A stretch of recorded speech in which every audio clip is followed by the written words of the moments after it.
Chapter 531. His original goal wasn't Yinjiao. He only knew that there was a tribe in this remote forest. But after he came here, he heard that Yinjiao destroyed the Wanshur tribe and forced the slave masters who escaped from the desert to leave. His interest was piqued. He didn't have to worry about the final goal for now. He wouldn't be able to find it in a short period of time anyway. He would let the others explore the path while he stayed in Yinjiao for a few days. What he didn't expect was that the Flaming Horn tribe was even more difficult to deal with than the legends said. He was discovered several times, but he was fast and had sharp instincts. Every time, he could escape before the other party caught up with him. This was the main reason why he dared to continue staying in the Flaming Horn tribe. As long as he could escape, it didn't matter if he was discovered or not. Yinjiao couldn't catch him anyway. However, the Flaming Horn tribe's territory in the forest was too heavily guarded. He had been guarding it for so long, but he still couldn't sneak in. Especially the last time, he wandered around the Wanderer's area for so long. He almost took a step forward, but was discovered by someone. Thinking about Robber 11 and Robber 12, who were caught once, he sneered. They weren't even in the top 10. How could they compare to him? Did Yinjiao really think that just because they caught one or two robbers, they could catch all the robbers? How naive. He planned to cut down the biggest cabbage in Yinjiao's territory to teach Yinjiao a lesson. The more he thought about it, the more satisfied he was. Yinjiao must have placed a lot of importance on this piece of land. If the cabbage was stolen, they would definitely send more people over. Then, when Yinjiao had their eyes on the cabbage field, he would find a chance to sneak into the forest. I'm so smart. At night, a black shadow moved silently under the tall cabbage. It was more agile than a snake in the dark. Still, no guards discovered this place. Looking at the biggest cabbage that was getting closer and closer, he raised his eyebrows slightly, bent his knees, and flew up like a piece of grass blown up by the breeze. The thin black knife in his hand was like a beast that had found its prey. It finally flicked its sharp claws and pointed directly at the vegetable ball in the middle of the cabbage. But just as he was about to attack Cabbage Ball, his scalp went numb, and he felt an intense sense of danger. It was as if a pair of eyes had appeared in the darkness of the night. No, not just one pair, but two. Two people had discovered him. A spear suddenly attacked, forcefully breaking through the air with a sizzling sound, as if a poisonous snake that had been waiting in the dark had finally bared its fangs. The spear came very quickly and suddenly, giving no time for people to prepare. Moreover, the black shadow just happened to jump into the air. Logically speaking, people who jumped into the air would have their movements severely restricted. However, before the spear could reach it, the black shadow that leaped up was like a thin leaf that was suddenly pushed by another air current.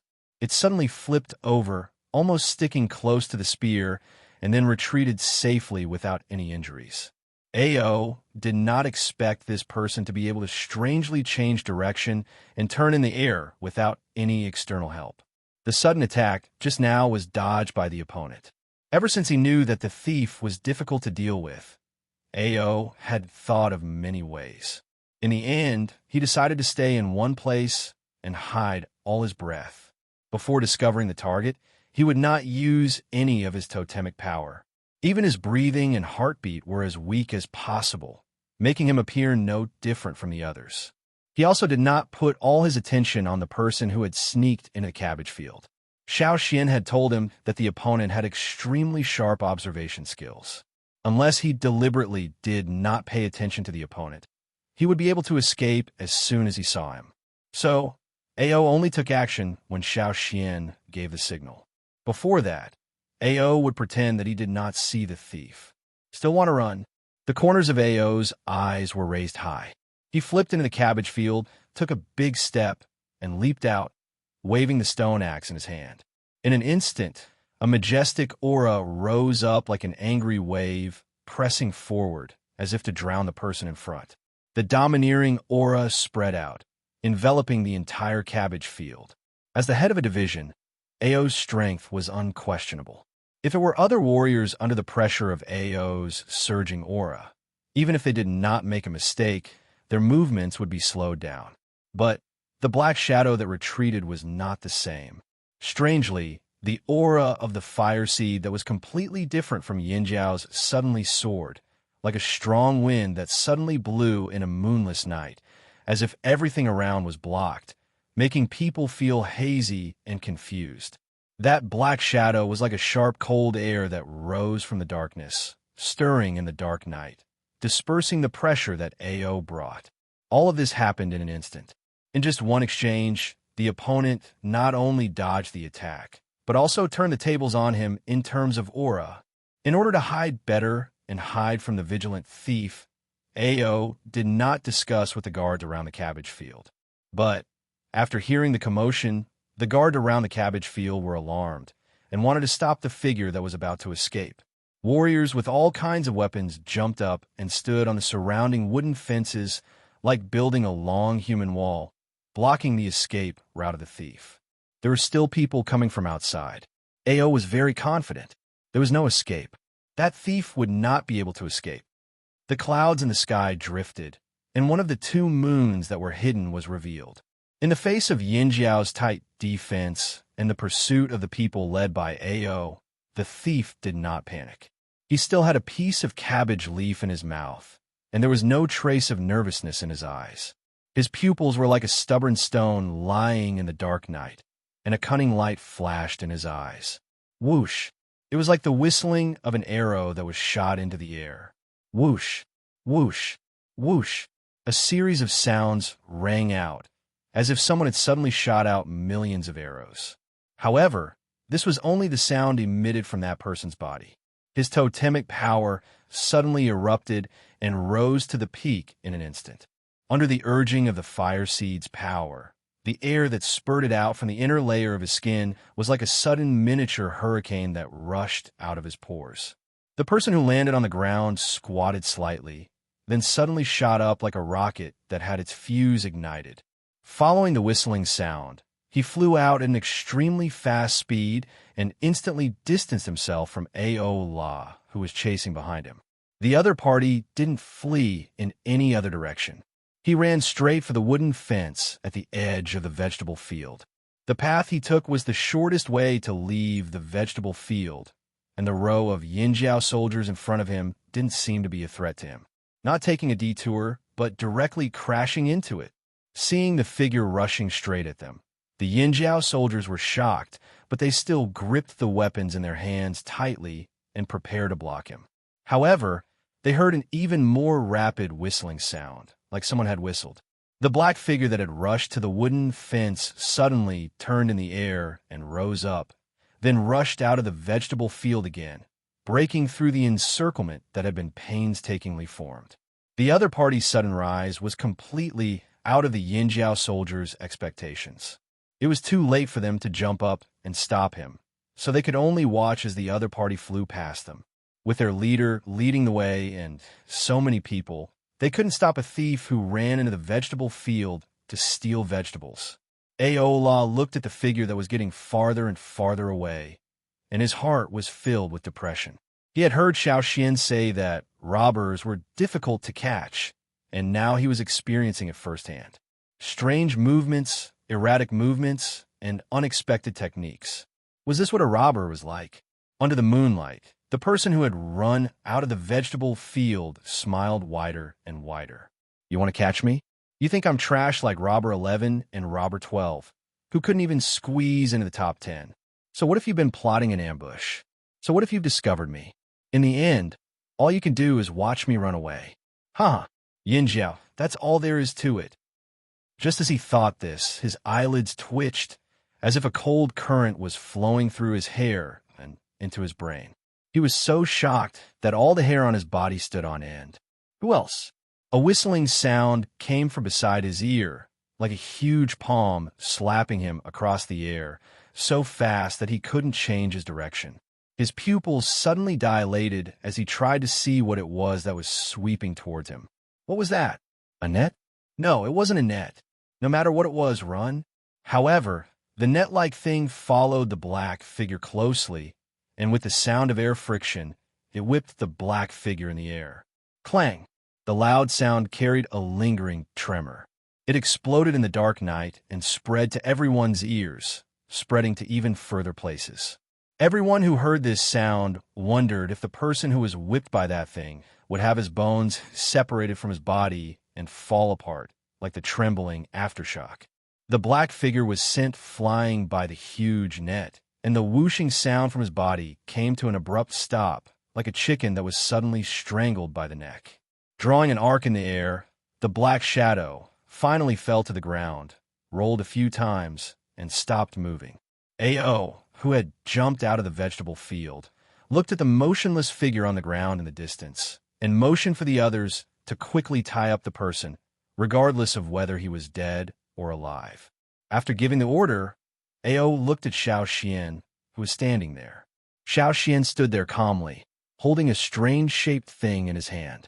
The lower end of the thing was like the handle of a large spear, and the upper end, just by looking at it, looked like a square net about the length of two people. However, if one looked closely, they would find that the net was fixed, not soft like a net made of straw. It was hard and connected to a long handle. A.O. was surprised when he saw Xiao Xian go to the casting room and make this thing today. Seeing A.O. and the others staring at him, Xiao Xian held the long handle and turned it, and the hard net in the eyes of the tribesmen above also turned. "I'm here to hit flying insects.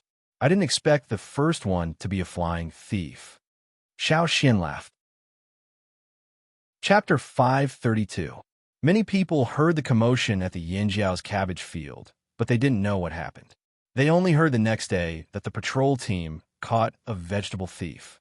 Are all thieves stealing vegetables these days? The wanderers couldn't understand. They thought that if they wanted to steal, they should steal the grains instead of the cabbage field, which was heavily guarded.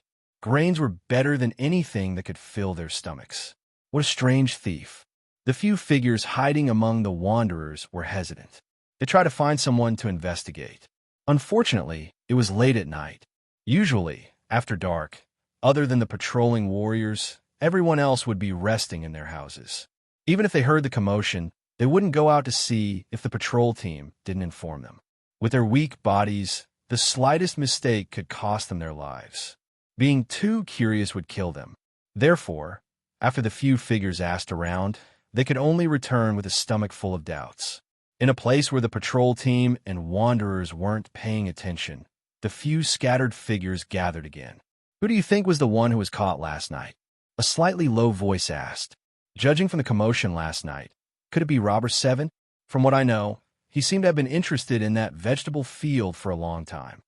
Another hoarse voice said, as if his throat had been severely injured. It gave off a very uncomfortable feeling. "Robber 7? Impossible, absolutely impossible." If Xiao Xian was here, he would definitely recognize the owner of this voice.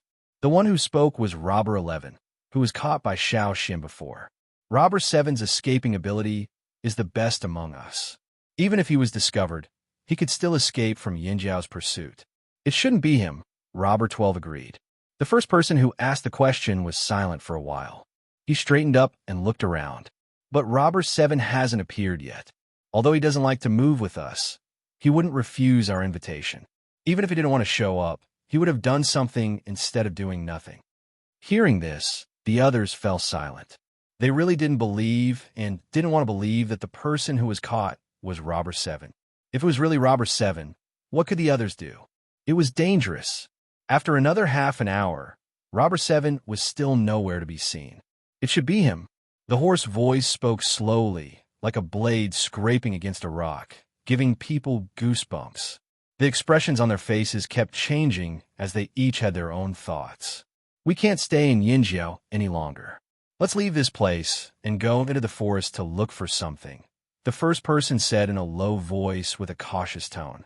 As for saving Robber 7, none of them had the intention to do so at the moment. Comradeship? What a joke. Thieves always looked out for each other. How could there be something like camaraderie? It was his own fault for being caught. He was unlucky and deserved it. Wouldn't it be better to do something proper instead of stealing vegetables when you're so bored? If Robber 7 died, the other robbers behind him would be more than happy to take his place. Robber 11 was the happiest among them. As long as one of the robbers in front of him died, he would be able to take a step forward. "Ha ha ha! Thinking about it this way, it was a good thing. The other two didn't care about Robber 7, let alone Robber 11 and Robber 12. They were able to escape from Yinjiao last time because Xiao Xian asked them to do something. He had promised them and kept his promise. However, if they were caught again, it would be hard for them to escape. Without any hesitation, they split up and left Yinjiao's territory. They entered fearsome beast forest from a place outside Yinjiao's territory. At the same time, in Yinjiao's territory, in a stone house, the person who was tied up in a shape finally moved. When Robber 7 woke up, he felt his bones creaking. Every movement was painful, as if they were crushed. There was a bloody taste in his mouth, and his face was swollen. His head was still dizzy, and when he opened his eyes, his vision was blurry. He couldn't see his surroundings clearly. Other than the bloody taste in his mouth, there was a bitter taste of herbs. He knew what it was and guessed that the Yinjiao people didn't want him to die just like that. They wanted to get more value from him, so they fed him some medicine so that he wouldn't be injured to the point where he couldn't speak. Robber 7 quickly analyzed the situation he was in and began to think about how he could escape safely. He knew that the other robbers wouldn't come to his rescue so easily. He could only rely on himself if he wanted to live. What should he offer in exchange for Yinjiao? What could he say to fool the Yinjiao people? He had miscalculated. He was too confident and didn't expect Yinjiao to use such a strange thing to knock him down. Moreover, the person who used the strange thing was very fast. He didn't even have time to change his position and was almost sent flying. Every movement of his face hurt. Half of his body was directly hit, including this half of his face. He was fast, but his body couldn't compare to the Yinjiao people. As the saying goes, the body is as light as a swallow, but if you take a heavy blow, you'll feel better. Wasn't it just stealing vegetables? How could he end up like this? Robber 7 sighed for himself. He scanned the stone house. There were a few auras in the house. Robber 7 couldn't see them clearly, but he could recognize 2 of them. As someone who often stole in the dark, he could accurately identify people's auras, even if it was just for a moment. Among the people in the stone house, one was the one who threw the spear at him last night. The other was the one who suddenly appeared at the end of his coma. "You're awake." Robber 7 heard an unfamiliar voice, breaking the silence in the stone house. Zheng Luo walked to the person who didn't seem to be fully awake. He looked at the half-swollen face of a robber. His original appearance was blurred. "You're Robber 7?" asked Zheng Luo. Robber 7 was stunned. He didn't expect Zheng Luo to reveal his identity so quickly. He thought about it carefully. The only people who could reveal his identity were his own people. Among the people who infiltrated Yinjiao, only Robber 11 and Robber 12 were caught. Robber 7 made a mental note of those 2. His mind raced as he tried to figure out how to deal with the upcoming predicament. He heard that Yinjiao people were very barbaric. Would they eat human flesh? Would they cook him? Maybe they'd even put a few cabbage leaves in the pot. Wait, now wasn't the time to think about cabbage. My robber number is indeed 7. Robber 7 didn't deny it. In fact, most of the time, they were happy for others to know their robber number, which was the code name of a robber. However, what they enjoyed was the helpless look on people's faces when they mentioned their name after a successful theft. They didn't want to be beaten half to death before they even succeeded. Robber 7's gaze shifted from Zheng Luo in front of him to the people behind him, finally stopping at Xiao Xian. So this was the guy who knocked him out? Robber 7 made a mental note of this. "What is your motive for infiltrating Yinjiao?" Zheng Luo asked. "My motive?" Robber 7 wanted to say to steal vegetables, but he knew these people might not believe him. It wouldn't help him escape. Robber 7 rolled his eyes and said, "My motive is the same as those tribesmen who are still here." Zheng Luo and Ao quickly glanced at Xiao Xian. This was similar to the information they received from the Hui tribe. Zheng Luo waved the knife in his hand and pressed the blade against Robber 7's neck. He asked, "What are you looking for?"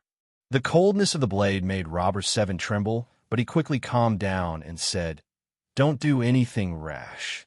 If you push me too far, I won't say anything. Don't even think about getting an answer from those tribesmen. They don't know either. What are the people from Rock Hill City looking for?" Xiao Xian suddenly asked. Robber 7 looked at Xiao Xian in surprise. Originally, he wanted to whet the appetite of the Yinjiao people. The higher the Yinjiao people's appetite, the easier it would be for him to negotiate. He didn't expect to be asked so directly. Although he was puzzled as to why Xiao Xian could say Rock Hill City directly, it was understandable when he thought about the tribesmen who were still here. This kid must have heard it from them, right? All of their actions were because of a single sentence from the people of Rock Hill City. "If I tell you, will you let me go?" Robber 7 asked. Zheng Luo frowned. Why did they all like to negotiate now? But he still nodded. "Sure. You agreed too quickly. I don't believe you." Robber 7 shifted his gaze to Xiao Xian. He felt this kid was unreliable. He continued to look at the two older shamans. His eyes darted back and forth between them. "Sure." The old shaman nodded. "Shaman." Ao disagreed. He felt these thieves should be crushed to death instead of letting them go. After they left, they would come back for a second time. The shaman raised his hand to stop Ao. He then looked at the old woman who was still sitting calmly. "What do you think?" "Sure." The old woman said the same. Although they knew that letting this robber go meant he might come back again, compared to what they wanted to know, the two shamans felt this deal was worth it. They also want to know what Rock Hill City was up to. Did they extend their reach to fearsome Beast Forest after taking over the desert? Robber 7's eyes lit up when he heard the word shaman. If it was someone else, they might go back on their word. But if the shaman agreed, the possibility of going back on their word was quite small. Robber 7 saw the opportunity and cleared his throat. The people from Rock Hill City are looking for something, and that thing is most likely to be in fearsome Beast Forest. "What is it?" Zheng Luo asked. "Green-faced Fang Beast." Chapter 533. Even the two shamans couldn't stay calm when they heard the name, let alone Zheng Luo, who was standing in front of Robber 7. That was why when Robber 7 said the name, Zheng Luo couldn't hide the shock and excitement in his eyes. At the same time, the people who spoke were no better than Zheng Luo and the rest. Robber 7 wanted to see the Yinjiao people's confused expressions, not what. So it's them. Obviously, they already knew about it. Didn't they say that other than the people of Rock Hill City, no one else knew about it? Even the arrogant slave masters in the desert, other than the Sure family in Rock Hill City, no one else knew about it, let alone the tribesmen outside the desert. How did the Yinjiao people know about it? Robber 7 was bewildered. Xiao Xian didn't expect Robber 7 to give such an answer. If they didn't believe that Yinjiao people who knew about the green-faced Fang beast wouldn't leak information, they would have suspected that there was a spy. Xiao Xian found out about the green-faced Fang beast from Gong Jiaheng. Then, how did the Sure family in Rock Hill City know about it? If they knew, why didn't they send people to search for it? The Sure family never looked for the green-faced fanged beast before, asked Xiao Xian. Robber 7 recovered from his shock. He thought about it and decided not to hide it. He couldn't put himself in an advantageous position. The Yinjiao people knew more than he expected. Now, he could only use more information in exchange for Yinjiao's promise. Actually, the Sure family in Rock Hill City had sent people to search for a long time ago, but they couldn't find it. Rock Hill City used to be the city that sent the most slaves out of all the desert cities. But because there were other people in the desert, Rock Hill City didn't want to make a big deal out of it, said Robber 7. Xiao Xian remembered a long time ago where he first met Sure Shu. There was a slave stronghold there, and Rock Hill City definitely had more than one stronghold outside the desert. He used to think that they were just recruiting slaves and expanding their army. Now that he thought about it, they might be looking for the green-faced Fang beasts. Before Yinjiao came to the fearsome Beast Mountain Forest, other people rarely came. Naturally, they didn't notice anyone entering the forest. When Yinjiao came back, it happened to be a few years before Rock Tomb City planned to unify the desert. They didn't have time to care about the fearsome Beast Mountain Forest, so they didn't see anyone entering the mountain. Besides, the ferocious Beast Mountain Forest was huge. Even if the Yinjiao hunted, it was impossible for them to travel through the entire ferocious Beast Mountain Forest. It was possible that no one else had entered the forest. Now that the situation in the desert had been settled, the other side once again began to act without any scruples. However, Xiao Xian felt that Rock Hill City's operation this time was a little too rushed. Green-faced fanged beast, what does it look like? Zheng Luo and Ao's breathing quickened. Ever since they found out that the green-faced fanged beast's blood could be used to forge good weapons, they had been thinking about it. Unfortunately, they couldn't find it. If they could get more detailed information about the green-faced fanged beast, it would be easier for them to find it. Robber 7 didn't show it on his face, but he was already thinking about it. So the Yinjiao people didn't know what the green-faced fanged beast looked like. Instead of looking for it himself, why not tell the Yinjiao people and let the Yinjiao people go through the trouble? Then when they found it, he could steal it himself. Robber 7 thought to himself. It was said that once the scar was healed, one would forget the pain. This person was still tied up, and he was already thinking about how to steal the next time. I've seen a drawing and memorized it, but my hands are tied up. How can I draw it for you? Robber 7 lifted his chin and pointed at the straw rope that tied him up. This kind of rope was too strong. The more he struggled, the tighter it became. It was a terrible feeling to be unable to move. Zheng Luo looked at the two shamans. Seeing that they nodded, he went over and untied the vines around Robber 7's arms. Xiao Xian took out a leaf that was half the width of his arm and handed it over with the beast ink brush and paint. He had already prepared this beforehand. He originally planned to pry something useful out of Robber 7's mouth. He didn't expect Robber 7 to have no intention of hiding anything, and even brought such a surprise. Robber 7 loosened his grip and asked Zheng Luo to untie the vines around his legs. Otherwise, he wouldn't be able to draw well in this uncomfortable position. After some thought, Zheng Luo tied Robber 7's legs. This time, he didn't tie them up in the shape of the Chinese character or fasten them to a wooden stake. Instead, he made him sit on the ground. Draw properly. Ao's patience with this bandit was running out. He felt that Robber 7 was too cunning and couldn't be trusted.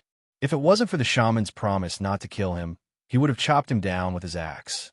Robber 7 ignored Ao's murderous aura. He knew that the two elders in the house were of high status, but he didn't understand why there were two shamans in Yinjiao. No matter what, since the two shamans in Yinjiao promised to let him go, as long as the information he provided was worth it, the two elders would definitely keep their promise. Hence, he wasn't in a hurry.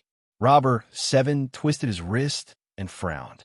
When he moved his arm, he could still hear the bones in his body creaking. The beating he received last night was too heavy. One of his arms was fractured and he couldn't draw, so he could only use the other. Enduring the pain, Robber 7 picked up the brush and dipped it in paint. He recalled the painting that he had seen before and started to paint it one stroke at a time in a serious manner. For the sake of his own escape and for Yinjiao to find the item as soon as possible, he didn't intend to play any tricks. He was still waiting for Yinjiao to find the item so that he could steal it and trade it with the Sure family in the desert for something better. However, as Robber 7 drew, he stared at the two leaders with wide eyes. Their expressions were getting worse and worse. All right, I'm done. Robber 7 looked at the result of his drawing and nodded in satisfaction. Just as he was about to continue negotiating, he raised his head and saw the two people standing beside him with dark faces. Whoosh! The two leaders attacked almost simultaneously. One held a knife and the other an axe. They came at Robber 7 from each side. Wait! Robber 7 quickly shouted. He was injured and couldn't dodge easily. He didn't understand why the two had such a reaction. He was anxious. The tip of the knife and the axe were on both sides of Robber 7's neck. In the next moment, his head would be separated from his body. No matter how calm a robber was, under such a murderous attack, he couldn't stay calm. You Yinjiao broke your promise. How can you go back on your words? How can you face your totems? We didn't keep our promise? Why don't you take a look at what you've drawn? How dare you fool us? Ao held his breath. His nostrils flared, and his hot breath came out like an angry bull. When did I fool you? Robber 7 was furious. He had drawn exactly the same. The drawing I saw was exactly like this. I swear on my name as a thief. Robber 7 straightened his neck, his face full of dissatisfaction. How dare you accuse me of drawing so well? You don't know how to appreciate it. Yinjiao people are really vulgar. They're just like those small tribesmen living in the border areas. Both sides were red in the face and neck as they confronted each other. The shaman, who was sitting on the side, coughed awkwardly and signaled Ao and Zheng Luo to put down their knives and axes. She then looked at the drawing that Xiao Xian handed over. Ao wanted to say something, but the shaman gave him a look. Ao didn't understand at first, but after calming down and thinking about it, he understood. He couldn't help but blink a few times. Xiao Xian knew Ao quite well. Ao would only blink uncontrollably when he felt guilty. Xiao Xian also knew what the shaman meant. In fact, Xiao Xian believed Robber 7 when he said that the drawing made up of a few simple lines was the result of absolute seriousness. He didn't intend to fool them at all, because most of the people here were good at drawing, let alone a drawing that was passed down from 1,000 years ago. There is only one possibility for the people of Rock Hill City to know about the green-faced fanged beast. Someone from the group that came 1,000 years ago knew about it. Therefore, the person who drew the green-faced fanged beast must be someone from 1,000 years ago. Based on this, Robber 7's words could be trusted. Ao and Zheng Luo understood. If this was a few years ago, they would have drawn the same thing, but not as good as Robber 7's drawing.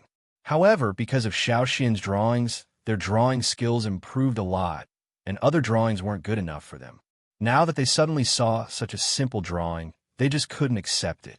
They were too excited just now and were disappointed when they saw Robber 7's drawing. After calming down, they looked at Robber 7's drawing seriously. Something that looked like a deer but wasn't a deer, a sheep but wasn't a sheep. Was this the green-faced fanged beast?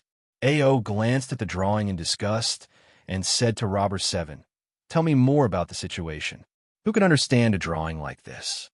On Robber 7's swollen face, his eyes that were originally squinted into slits widened due to his anger.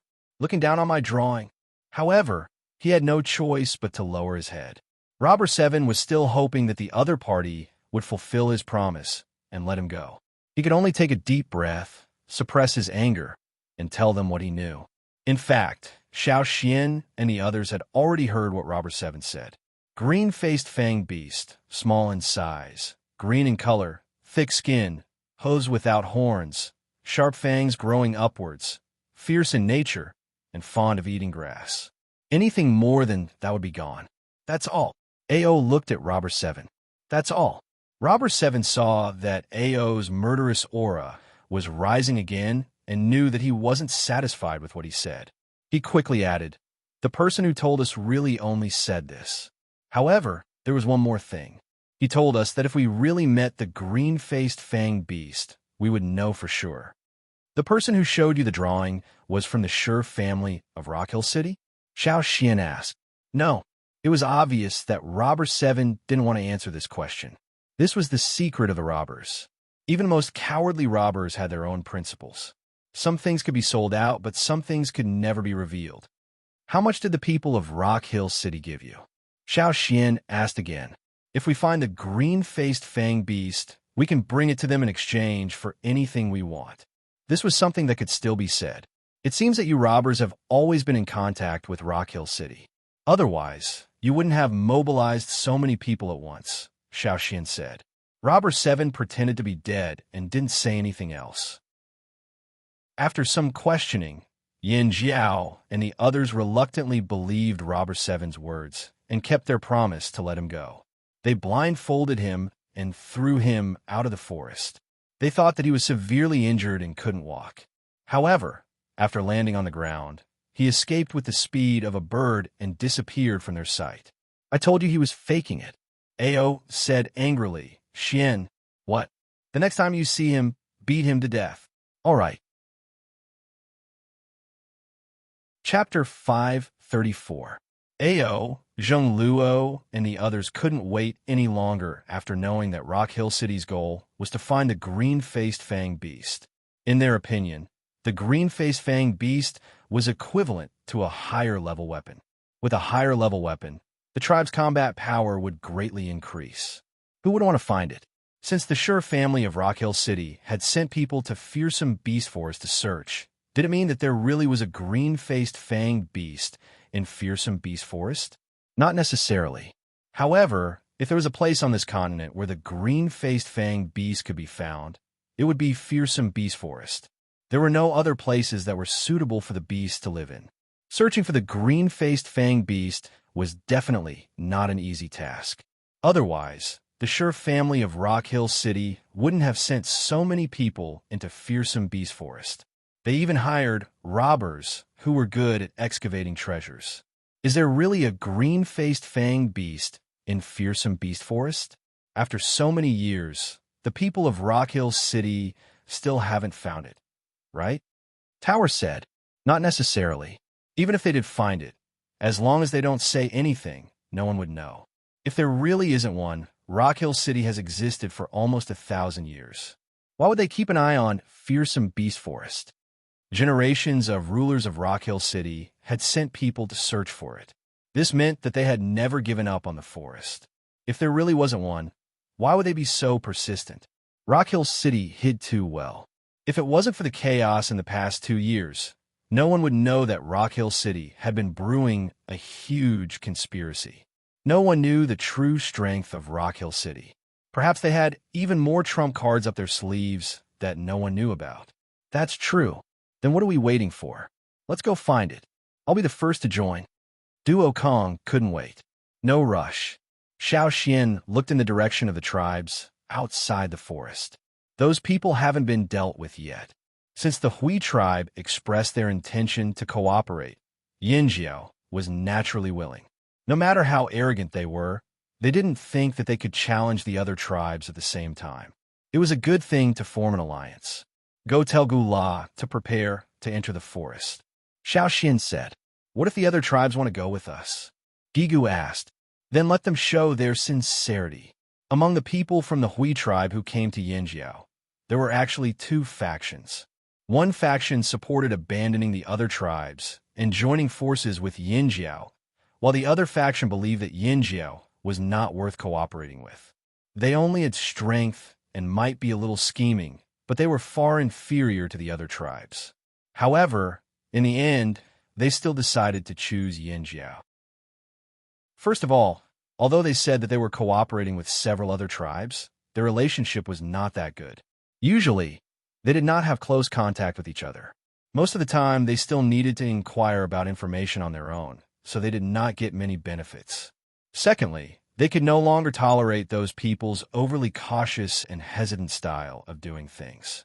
In recent years, the people of the Hui tribe only felt that something big might happen. The shaman of the Hui tribe also predicted that there might be a huge change in the near future. He wasn't sure when, but he was sure it wouldn't be far away. This made the Hui tribe, who lived a peaceful life on the grasslands, unable to remain calm. Something that could affect them was definitely not to be underestimated. Unfortunately, up until now, the progress was really disappointing. They could not wait any longer. On this day, several people of the Hui tribe were arguing about cooperation with Yinjiao. Since Gula went to find Xiao Xian, many days had passed, but Yinjiao still did not give them a satisfactory answer. Some people started to get anxious. Didn't they see that the other tribes were laughing at them? They didn't even want to go out, afraid that once they went out, they would see a circle of mocking faces. Just as they were complaining, Gigu came over. Pack up, we're going into the mountains. Into the mountains? Gule's eyes lit up. When Gigu said, go into the mountains, it was definitely not to hunt, but to look for something. Do you already know what you're looking for? She, who was at the side, asked with uncertainty. Gigu did not answer directly, but gave him a meaningful smile. Almost as soon as Gigu left, the people of the other tribes rushed to the Hui tribe's place to ask. When they found out that the Hui tribe was going into the mountains with the Yinjiao people, they could not sit still and went to find the leaders of Yinjiao. They did not believe that the Yinjiao people would know what Rock Hill City was looking for. They only wanted to go with them because they wanted Yinjiao to lead the way. After living outside the mountains for a long time, they would definitely feel uncomfortable after entering the forest. Fearsome Beast Forest would not give them enough time to adapt. If they went in rashly, they would easily lose their lives. As for Yinjiao's sincerity, they also understood that Yinjiao wanted a guide fee. This was easy to negotiate. Thus, the three leaders took the promises of those people and went to find Xiao Xian. A large boat from the Longboat tribe, half a cart of jade from the Mang tribe, half a cart of silk cloth from the Eight Limbs tribe, a strong bow from the Tian Shan tribe. After listening to the three team leaders, Xiao Xian raised his eyebrows. Let them double the original amount. Huh?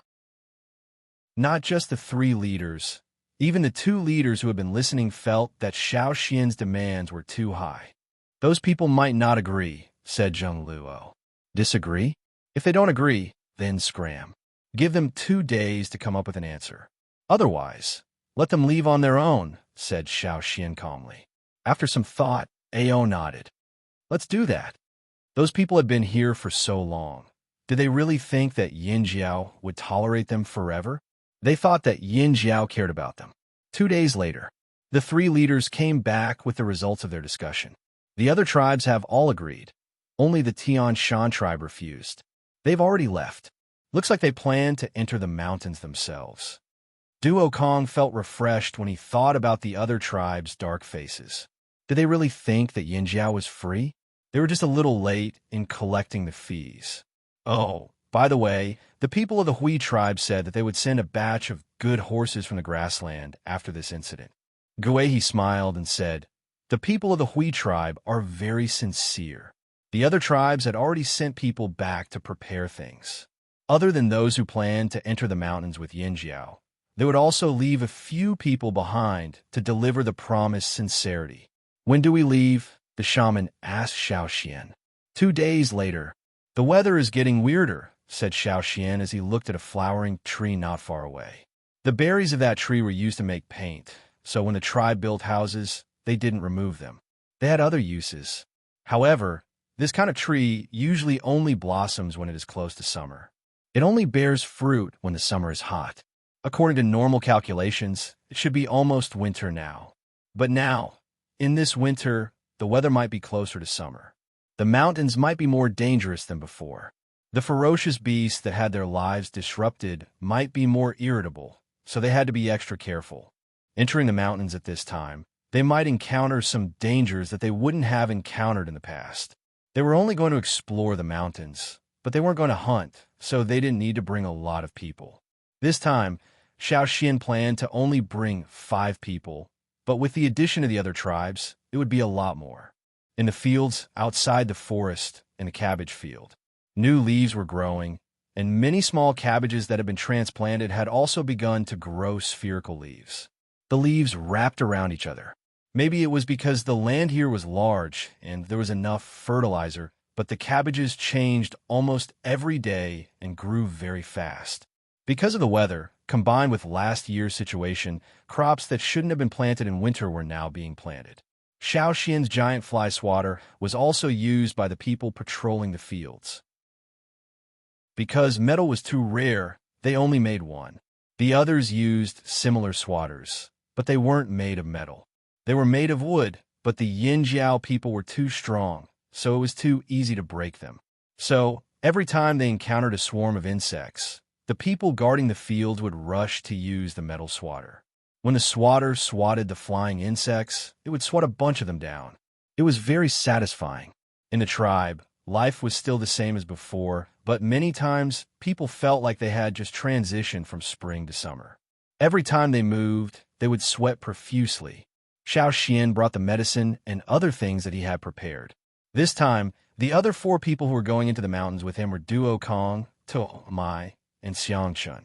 They were only going to see if there were any green-faced fanged beasts. Maybe they would look for traces of the slaves who entered the mountains to see if they could get more information from them. Compared to the calmness of the Yin Jiao people, the people from the other tribes already felt uncomfortable before they even entered the depths of the mountains. The mountains were filled with all kinds of noises and screams. Even the wind that blew carried a sense of danger. Unforeseen danger was even more frightening. However, in order to understand what Rock Hill City, the ruler of the desert, valued, they still had to go in. It wasn't just the Hui tribe. In fact, the other tribes also had a premonition that there might be a huge change in the near future. However, they couldn't predict what it was. They could only try their best to understand all kinds of doubts and find more protection. This was also why they were willing to take out more things in exchange for their companions. Between giving up and getting something, they still had a sense of balance. The scorching sun hung high in the sky. In the mountains, tall trees gathered together. There were no yellow leaves.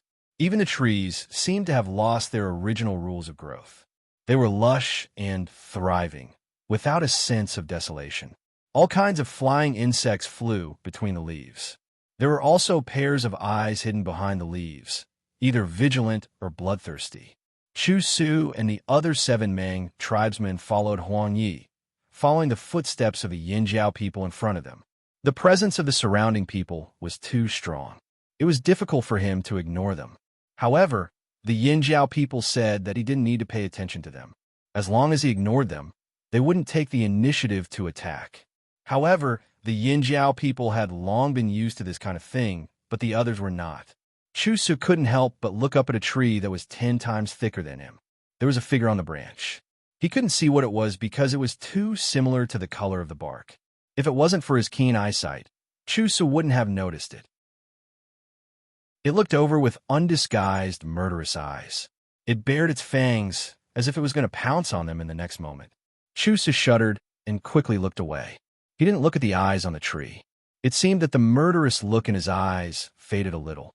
Sure enough, the Yinjiao people were very experienced in dealing with these things. No wonder the elders of the tribe agreed to let the Yinjiao people lead the way instead of going into the mountains themselves. It really saved them a lot of unnecessary trouble. Chapter 535.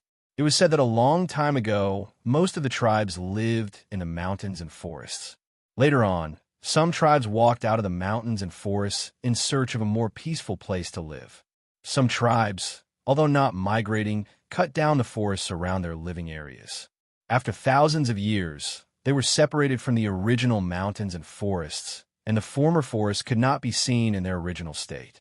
Among the tribes that decided to go into the mountains with the Yinjiao, some had ancestors who left the mountains themselves, such as the Longboat tribe.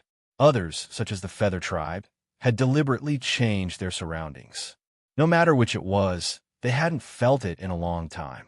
Moving in a place like this, isolated from the rest of the world, full of ancient trees, wild grass, fearsome beasts, and poisonous insects, was like returning to the most primitive state of savagery. They were wearing clothes made of finely woven linen and silk cloth, which made them feel particularly out of place as they walked. For the people of the various tribes who had always wanted to leave their barbaric state, this was indeed a very special experience. Looking at the 5 Yinjiao people in front of them, they still looked normal. Although they wore clothes made of cloth, most of them were made of animal skin. Normally, it didn't feel anything special, but after entering the mountains, they could clearly feel the changes in the Yinjiao people. They seemed to have blended into the forest, and there was no sense of awkwardness. It was as if these people were born to belong in the mountains. Rather than saying that they were hunters who were good at surviving in the mountains, it was more accurate to say that they were humanoid beasts that roamed freely. Yes, the people of the various tribes were beginning to feel the beastly nature of the Yinjiao people, especially after seeing Duo Kong tear apart a beast that had pounced down from a tree with his bare hands. The bloody visual impact was even more intense. It was the most primitive, savage, and savage nature. This was the real Yinjiao people. Whoosh! A spear pierced through the small gap between the few people in the group, almost brushing past their clothes. The wind made the cloth flap. The spear's high speed seemed to heat up the air, and it made the fine hairs on the people's faces tremble. Poochie thud. The sound of a sharp weapon piercing through flesh and the sound of a nail piercing into a tree sounded at almost the same time. The people who thought they were going to be pierced by the spear stiffened and slowly twisted their bodies to look in the direction of the sound. There, a strange-looking animal was waving its bamboo-like limbs, twisting its body as if trying to break free. However, a spear pierced through its neck, nailing it to the tree trunk. Brownish-red blood flowed out of the wound. The grayish-brown animal that looked like a dried leopard gradually slowed down its struggling movements until it stopped moving. Looking at the animal's claws, they were like nails. Many people in the group swallowed their saliva. How did it move when it looked like this? Just now, he didn't even hear much of a commotion. By the time he heard the sound and prepared to defend himself, the spear had already arrived. What is that? Someone from the feather? It's a normal beast in the mountains. Xiao Xian walked over and pulled out the spear that was nailed to the tree trunk. Don't get scratched by them. They are poisonous. We usually don't eat them. No one asked if they could eat it. Seeing Xiao Xian's incomparably calm reaction, many people in the group were already complaining in their hearts. They already lost their appetite when they saw the beast, let alone eat it. In fact, many people in the group had been to the desert. It was reasonable to say that there were many desert beasts. They had experienced the desert and should have been mentally prepared. But the mountains were different from the desert. Killing people was different from killing beasts. In the desert where the slave owners lived, there were too many dead places. Sometimes there were no living creatures. As long as they were a little cautious, they could avoid most of the dangers. But it was different here. There was life everywhere, full of vitality and full of killing intent. It was impossible to guard against. If they had to deal with every kind, they would die of exhaustion. This was the world of fierce beasts. Screech! A few eagle cries came from the sky. The faces of several people from the Hui tribe suddenly changed. They could feel the anxiety from the eagle's cries and wanted to climb up the tree to see what was going on. The foliage here was lush, almost covering the sky above. Only some fine yang guang shone through the narrow gaps between the leaves. No need to look. Your eagles must have gone the wrong way and entered the territory of other fierce beasts. Xiao Xian guessed without looking. Tell them not to fly around and follow the original route. Be honest and don't fight with those fierce beasts. It won't be good if they attract more birds. Xiao Xian explained. Gula quickly nodded and climbed up a tree. He whistled to the sky and waited for the giant mountain eagles to fly down. He gave them a few words of advice before returning to the group. In the mountains, there are many places you have to pay attention to. Some areas are surrounded by fierce beasts. Don't wander around. You have to see if you can deal with those beasts. If you enter the territory of a fierce beast that you can't beat and kill its prey, then you're out of luck. Xiao Xian led the way while explaining to these people who had never lived in this mountain. If they could learn more about it, they could avoid trouble.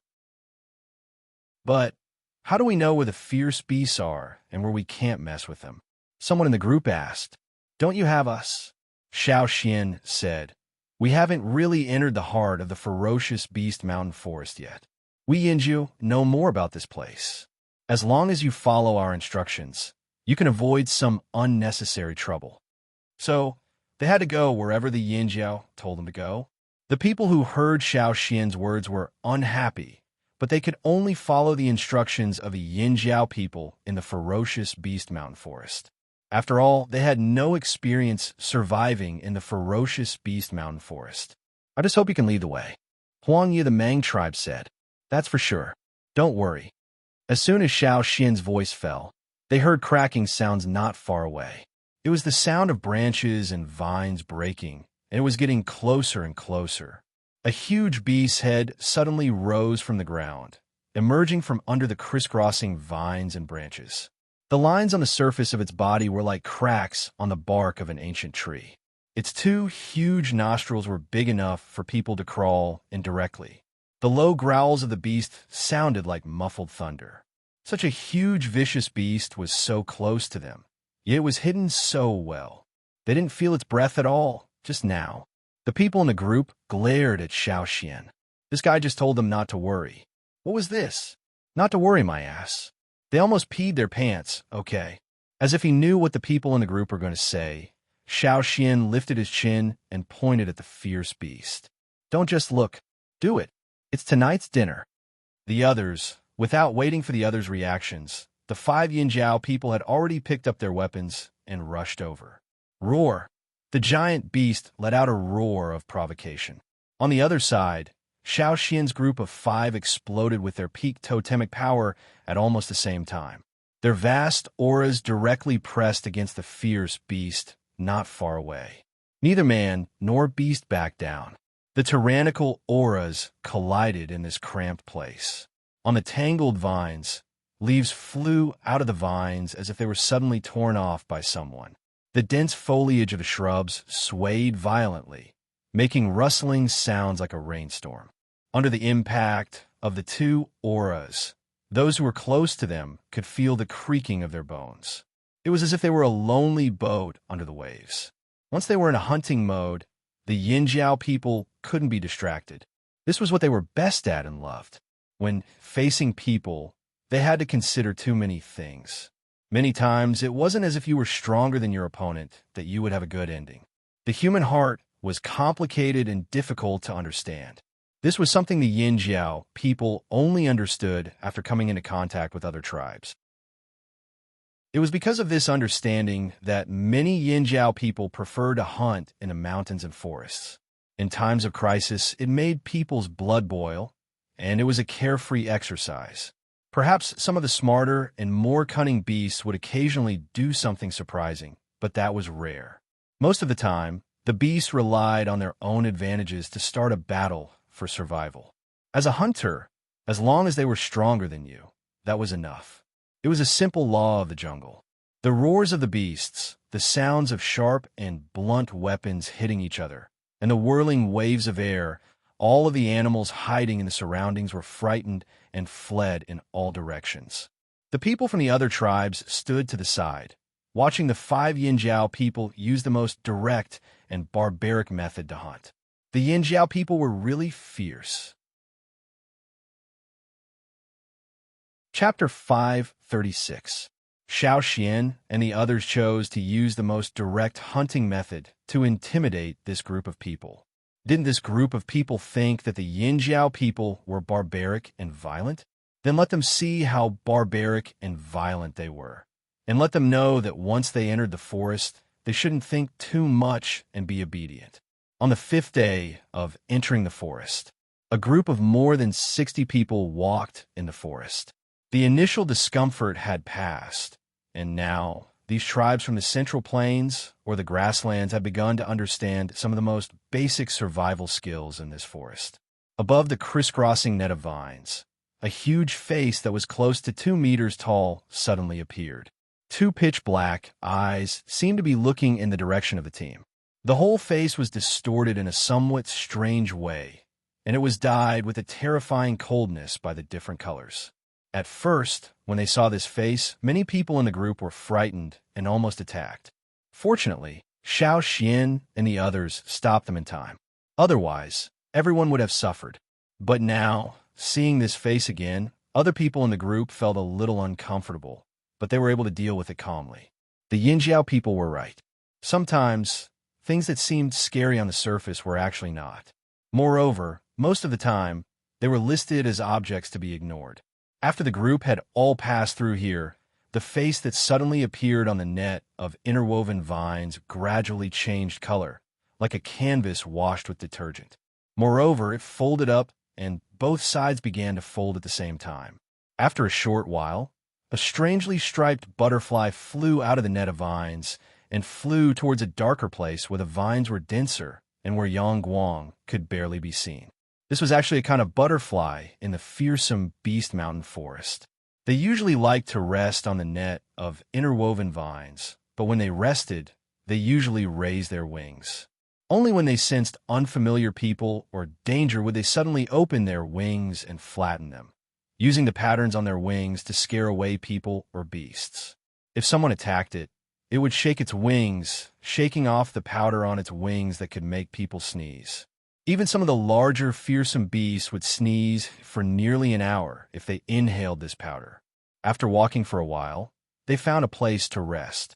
Along the way, they had already experienced too much.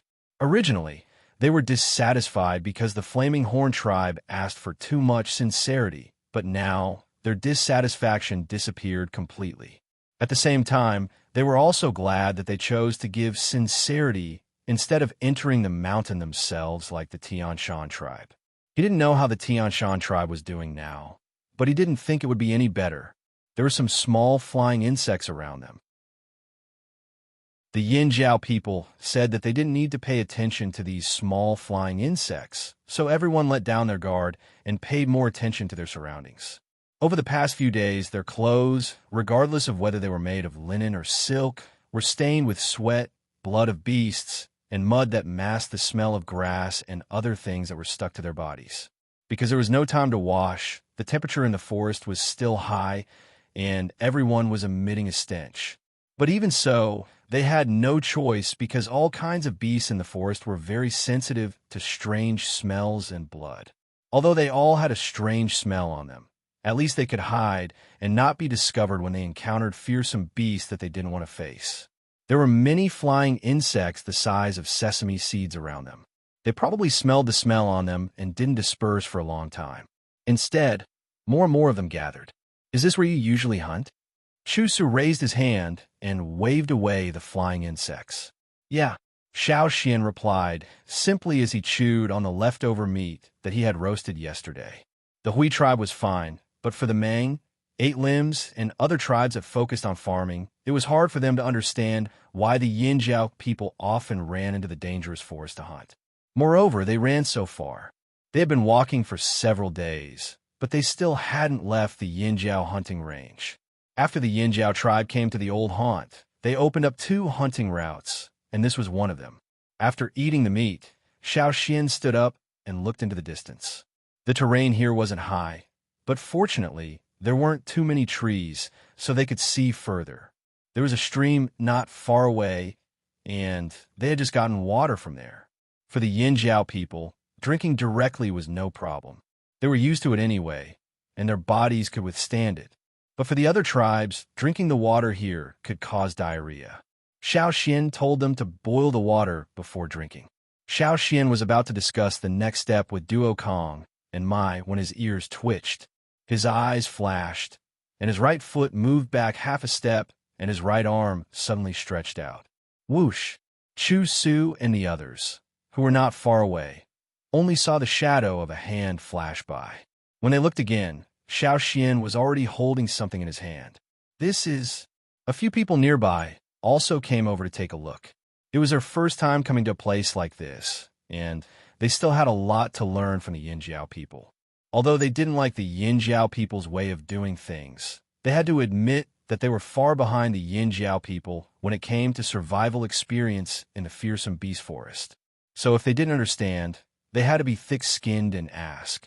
Only when they understood could they avoid unnecessary danger and trouble. Mosquitoes, the kind that suck blood. Xiao Xian frowned. He clenched his fist and carefully moved his index finger and thumb away. The thing in Xiao Xian's hand was still struggling. A thin needle that was longer than Xiao Xian's pinky finger stretched out and wriggled. Xiao Xian accurately pressed his thumb on the thin needle and exerted force with his fingers. There was only a slight bang sound, as if something hard had been broken. Although the sound wasn't loud, and there were even various bird calls from the forest in the distance, it wasn't hard for the people present not to hear it. Seeing this scene, Chu Su and the others' facial muscles twitched violently. What was that bang sound just now? Was that a mosquito's mouth? Why did it sound like a hard needle? Did this thing suck blood too? Are you kidding me? What would it feel like to be stung by it? Xiao Xian opened his clenched fist and handed the dead mosquito to Chu Su and the others to study. Just now, he had broken the thin needle that was wriggling like a syringe, which was the mosquito's sucking mouthpart. With its mouthpart broken and being pinched half to death by Xiao Xian, the mosquito had long lost its ability to move and would not live for long. Xiao Xian handed the intact mosquito corpse to Chu Su and the others so that they could take a good look at this unnoticeable but extremely dangerous creature in the forest. It would also make it easier for him to take action. Chu Su picked up the mosquito corpse and looked at it. Although there were also very powerful mosquitoes where they lived and could suck people dry, compared to this one in front of them, the danger level was not as high. Ignoring the people studying the mosquito, Xiao Xian said to Mai and the others, "Something's wrong." Although the group of people were studying the mosquitoes in the forest, they also pricked up their ears and paid attention to Xiao Xian's words. After hearing Xiao Xian's words, they hurriedly asked, "What's wrong?" They shouldn't have appeared at this time. Xiao Xian wiped the sweat from his forehead. Does this weather look like winter? No one refuted that it was summer. It was so strange, even more serious than last year. Everyone felt uneasy, especially when they were told by the tribe shaman that there might be unpredictable changes. They were especially worried. In this weather, mosquitoes like this will definitely appear in swarms. Xiao Xian said, swarms. Looking at the dead mosquito and thinking about the mosquito swarms that might appear, the group of people could not help but shiver. Swarms of mosquitoes will appear during the day. Someone asked, what do you think? Xiao Xian looked at the mosquito and then glanced at the forest that was blocked by Yangwang. Then what should we do? Someone was anxious. Of course there is a way. You need to apply something, but it might be a little uncomfortable. Just bear with it. You can avoid those mosquitoes after applying it. Listen to me, Xiao Xian said and signaled ta-ta. Tua nodded and then left with Mai. When they reappeared, they had already wrapped some black mud with big leaves with a strange stench. Looking at the black mud handed over by the Yinjiao people, the faces of the people of several tribes darkened. Where do they dig this out of? What the hell is this? Where did you dig out from? Do we really have to apply it? Huang Ye's voice was hoarse. Are you kidding us? It's up to you. We're just showing you the way, Xiao Xian said indifferently. Then why don't you apply it? Someone argued. Xiao Xian and the other 4 people rolled up their sleeves, revealing the lines drawn with paint from their shoulders to their fingers on their arms. We applied it before we came out. We applied it with a mixture of herbs and paint. This is our Yinjiao habit, but we didn't expect that there would be swarms of mosquitoes at this time. We didn't bring much medicine, so you have to make do with this mud. Huang Yi and the others' faces darkened even more. However, for the sake of safety, he endured it and used broken branches to smear the black mud on his body. The smell was so strong that it almost made him tear up. However, at dusk, they knew that Xiao Xian really didn't lie to them, and their resentment subsided a little. In the forest ahead, buzzing sounds echoed. Even if they didn't go there, they knew the possible situation over there. They couldn't tell how many mosquitoes there were just by the sound. Let's keep going. There's still some distance to the place where we'll rest tonight. The Yinjiao leading the way didn't stop, so the people behind had to keep up. The buzzing sounds in their ears were getting louder and louder. They could clearly hear the flapping of the mosquitoes' wings as they flew by, stimulating everyone's eardrums. Everyone's tense nerves jumped. Although the light was dim, with their eyesight, they could still see the needle-like mouths on the mosquitoes. There were too many of them. The mosquito swarms in front of them were almost all over the forest. From the ground to the branches above, they were all flying mosquitoes. They all blocked their sight. However, every time a mosquito flew by, it would avoid the people walking over and wouldn't jump up to bite them. Everyone's hanging hearts gradually relaxed. The breath they had been holding in was also slowly released. I told you, we're right to listen to us, Xiao Xian, who was leading the way in front, said. Chapter 537. The team rested in the cave they had planned for the night. They had found this cave when they were hunting, but it was too small to store bigger prey. After comparing a few places, Yinjiao's hunting team chose another place as their resting point, and this one was used as a backup. Xiao Xian and the others would not take these people to the resting place of their own hunting team. They could only come here, but they could sleep in the open. Only idiots would lead these people to their own secret base. Xiao Xian did not trust these people. They set up the firewood and boiled some water in a stone pot they made temporarily. Then they boiled a pot of soup and roasted some meat. In the forest outside the cave, there were some squeaking noises echoing in the air. He didn't know what it was, but it sounded creepy. The mud on their bodies had already coagulated, but they did not dare to take it off because they did not know if they would encounter more mosquito swarms later. Fortunately, the smell of the black mud had faded a little after it had coagulated. Even if it had not faded, they felt that it was bearable now. As the saying goes, one does not know how bad it is after smelling it for a long time. At first, some people were worried that Xiao Xian was playing a prank on them by giving them some mud with feces. Later they found out that the black mud came from some pits near the stream because there was a kind of animal that liked to eat mosquitoes living in those pits. Therefore, mosquitoes were disgusted by the smell of the black mud and would automatically avoid it when they smelled it. After knowing the truth, they felt a lot calmer.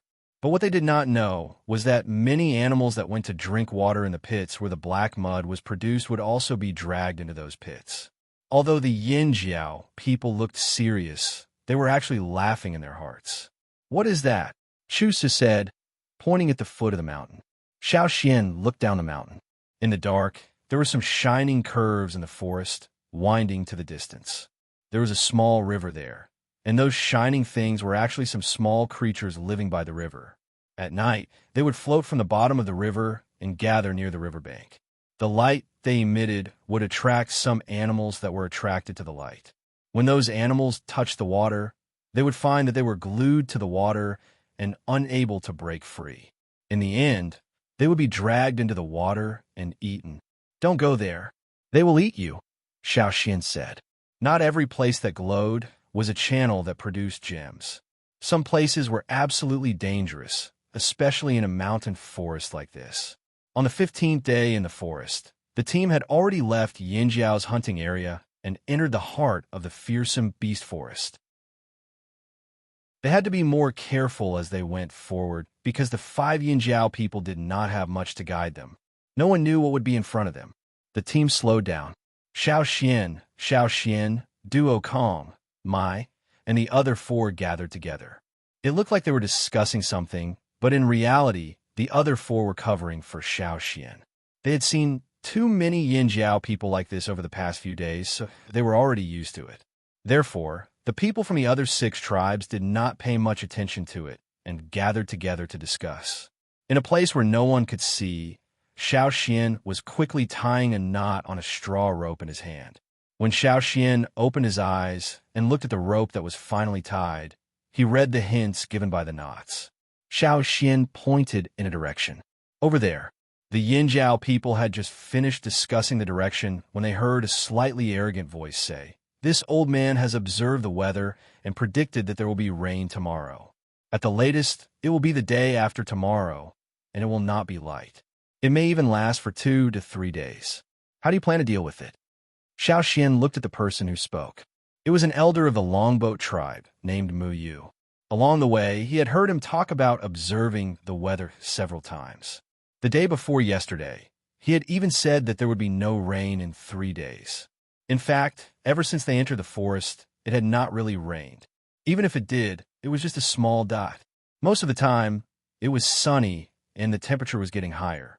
Looking at the other tribesmen, they seemed to believe Mu Yu's words. The 4 Yinjiao people glanced at the old man who was sitting there pretending to be deep in thought, then looked at Xiao Xian. They did not believe anyone but Xiao Xian. Xiao Xian shook his head. The arrogance on Mu Yu's face became even more obvious. He felt that when it came to observing the weather, no one here could compare to him. Perhaps the Yinjiao shamans had similar abilities, but that was different. The shamans used shaman power, while he relied on his rich personal experience. Moreover, there was no shaman here. The Longboat tribe spent most of the year on boats, traveling along the river, so they were more knowledgeable. Observing the weather was a skill that many crew members had to learn. They could judge the weather early, and they could also prepare in advance to reduce losses. Finally, they had a chance to show off their strengths. The Longboat tribe also felt a sense of relief. No matter how good the Yinjiao people's survival skills were in the fearsome beast forest, they could not judge the weather a few days in advance, right? These days, they had not heard them talk about it. At most, they could predict the next day's weather from the evening or night sky. They also thought that Xiao Xian's action of shaking his head meant that he did not know the weather. The other tribes were discussing finding a place to take shelter from the rain in advance. They were prepared to hide for 2 or 3 days. They did not want to walk in the rain in this forest. The 4 Yinjiao people knew that when Xiao Xian shook his head, he was actually saying, "Don't listen to his nonsense. There was no rain. Continue in the direction of the divination." Therefore, from the moment they entered the forest until now, this was the first time they had such a big disagreement. Yinjiao wanted to continue in the direction they had decided, while the other 6 tribes were more inclined to the Longboat tribe's decision. They wanted to find a place to take shelter from the rain first. Well, Xiaoxian was not angry. He said in a calm tone, "This place is beyond the range we are familiar with. We have done our duty of leading the way. If you have other decisions, we will not object, but we will still follow our own plan." "Wait, we will go with you," Gula hurriedly said. Since the Hui tribe had cooperated with Yinjiao and chosen the Yinjiao side, they should not betray them at this time. Moreover, Gula also felt that it was better to follow the Yinjiao. At worst, they would get wet in the rain, but the eagles in the sky would suffer. They did not like to get wet in the rain. The people of the Mang tribe looked at each other. Chusu said, "Then let's go together." The Mang tribe is not familiar with the forest. We hope that the Yinjiao brothers can help us. Huang Yi, the leader of the Mang tribe, did not say anything, which meant that he agreed with Chu Su's decision. Although he felt that Mu Yu was right, at the same time, after 10 days of observation, he felt that the Yinjiao people's beast-like intuition was very rare and worth studying. Just as Chu Su said, in this forest, it was better to observe how the Yinjiao people acted. The people of the 8 Limbs tribe looked at each other. But since the people of the Mang tribe were on their side, they could not stay on the Longboat tribe's side. It was better to cooperate with the Mang tribe. The people of the Thousand Masts tribe did not say anything. They took big steps towards the Yinjiao side, which made Mu Yu's eyebrows twitch. Seeing this situation, the Feather tribe's determination to stand on the Longboat side was shaken. "No, it's over. There are only a few of us here. We will definitely be at a disadvantage." So Gu Ji, the leader of the Feather tribe, sighed. He smiled apologetically to Mu Yu and led his people to stand on the Yinjiao side. The people of the Longboat tribe. How could they choose in this situation? Anyway, they would definitely not choose to be alone. So Mu Yu, with a pale face, continued to follow the Yinjiao side with the others. "Why did you choose this direction?" Huang Yi asked Xiaoxian. "Because I think we can find the slaves of Rock Hill City here," Xiaoxian said. Behind him, Mu Yu snorted. His voice was neither soft nor loud, but it could be heard. Xiaoxian's face did not change at all, as if he did not hear the sarcastic snort. He led his people and continued to walk. The next day, blue sky, white clouds, and scorching sun. It did not look like it was going to rain. Mu Yu's face became uncomfortable. On the 3rd day, the sun was shining in the sky. The scorching sun was still scorching the earth. Mu Yu was quite uncomfortable. He kept his eyelids down and did not look at anyone. The people of the Longboat tribe did not say anything. They pretended to be dumb. On the 4th day, it still did not look like it was going to rain. However, no one was in the mood to make fun of Mu Yu. After entering the heart of the fearsome Beast Mountain Forest, the sense of crisis was even stronger. They did not want to be distracted. What Xiaoxian did not explain was that the weather in the fearsome Beast Mountain Forest changed too quickly. The closer they got to the heart of the forest, the more unpredictable it was. If Yang Sui of the Rain Tribe was here, he might be able to make some predictions in advance. The people of the Longboat tribe? Forget it. Their experience was accumulated under normal circumstances. It might not be applicable here. Moreover, Xiaoxian felt that the weather was getting hotter and hotter. It was already out of the ordinary and unpredictable. Even if Xiaoxian learned to observe the sky from others, he could not accurately predict the weather unless he used not divination. Xiaoxian would not say these explanations. He would not give Mu Yu a way out. Who asked him to be so arrogant before? In the forest, the insects hiding among the leaves were noisy. Xian, Mai, who came down from the tree, pointed in a direction with a serious look. Xiaoxian jumped up the tree and looked in the direction I pointed. Not far ahead, there were some gray figures flying among the verdant green. "What's wrong?" Gula asked. "Let's go ahead and take a look." Those gray figures were a type of scavenger bird. When Xiaoxian arrived, the ground was almost covered in a layer of gray. Sensing people coming over, the gray figures shouted and flew into the sky in flocks. The layer of gray that originally covered the ground was also removed. There were the bones of a fearsome beast on the ground, as well as a few human bones. Whether it was the humans or the fearsome beast, their original appearance could no longer be seen. Less than 1/5 of their bodies were eaten. There's a broken spear stuck in one of the bones. The spearhead was made of metal and not stone. It's those slaves? Seeing this, the people of several tribes were delighted. The flaming horns were right. As they walked in this direction, they actually found the group of slaves sent by Rock Hill City. Chapter 538. There were many broken branches around them. The branches and leaves that blocked the sky above were scattered on the ground, revealing an empty space where Yangguang could shine directly on the ground. Under the hot weather and scorching sun, the smell of rotting meat spread everywhere, attracting many scavengers. However, they didn't know if it was because a huge beast had been angered here not long ago. Other than a group of gray-feathered scavenger birds and some small flying insects, they didn't see any larger animals. After looking around and finding the tracks they were looking for, the team set off again. Since they had already found the tracks of the slaves sent by Rock Hill City, it was much easier to follow the tracks. After all, there were many slaves. It was said that Rock Hill City sent 500 people this time. Compared to the entire tribe or Rock Hill City, it wasn't a lot. However, to send 500 people all the way from the desert and into the fearsome beast forest was a big deal. Now, Xiaoxian's team only had 50 to 60 people. After finding the tracks of the slaves, the others no longer doubted the words of the Yinjiao people. In their hearts, they were glad that they chose to follow Yinjiao. Otherwise, if they had to look for a team of 500 people in such a large forest, they might not be able to find it even after 100 days. Many of the tracks couldn't be maintained for too long. The self-healing speed of the forest here was much faster than people thought. Even the corpses they saw were almost eaten up. Tomorrow, there wouldn't even be a bone left. Because the team entered the forest much later than the slaves, the tracks left by the slaves were mostly covered by the self-healing of the forest, so they didn't know where the slaves went in the beginning. Thinking about it this way, the tribes felt that the sincerity they paid to Yinjiao was quite worth it. It was much harder to find a satisfactory place to rest if they were out of Yinjiao's familiar range. There were more hidden dangers in the forest, and they were more hidden. It was impossible to guard against them. Following the trail left behind by the slave caravan for 4 days, 5 out of the 63 people in the caravan were now missing. They had lost their lives due to various reasons along the way. This morning, a member of the Longbow tribe was poisoned to death by a poisonous snake.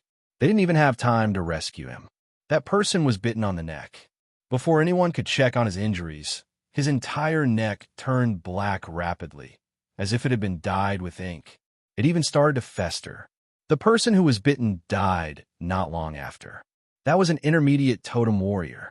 His body was resistant to poison, but he didn't last long. In the end, he couldn't even say a word. The venomous snake that had bitten people was lying in ambush on the tree. It was silent, like a dead thing that had clung to the tree. It seemed to have merged with the tree and would only attack when people passed by. In the past, the people of the Longbow tribe thought that large snakes were generally not poisonous, unless they were ferocious beasts. But here, there were many kinds of large poisonous snakes, and they were all highly venomous. Just like the one that had bitten their companions, it was thicker than a person and extremely poisonous. After its head was cut off, it almost bit another person. If the Yinjiao people hadn't acted fast enough, the Longbow tribe would have lost 2 people. Don't think that these things are harmless just because their heads are cut off. Be careful, or it'll be too late to cry. Xiaoxian said to those people, because he had been to forests like this before. Before the Yinjiao tribes migrated to the old haunt, many of the hunting teams had passed through forests like this. Especially the advanced group, it was no less difficult than here. Therefore, even though it was the first time I and Tua came here, they were able to adapt quickly. It was their first time here, so they weren't familiar with the terrain.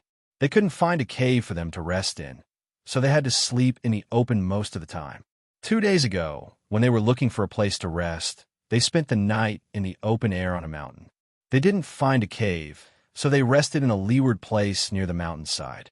The slave teams that had passed by here before should have also rested here, leaving behind traces of activity. There were some carvings on the mountain wall. With Xiao Xian's understanding of stone, Many of the carvings on the mountain wall weren't made in a short period of time.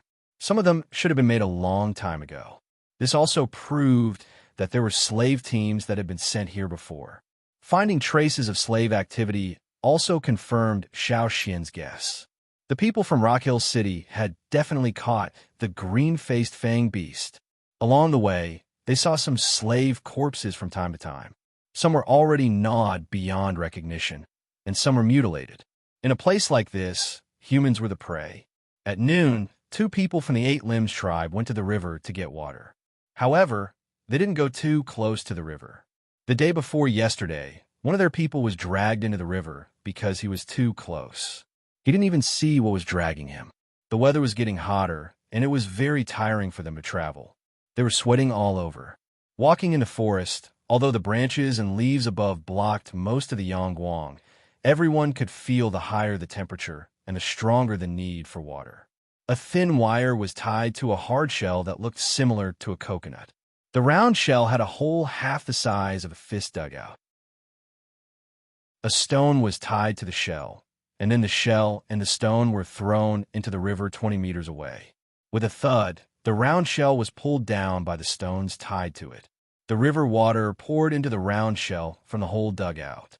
When they felt that it was enough, the 2 warriors of 8 limbs suddenly pulled the strings in their hands, trying to pull back the round shell that had been filled with water.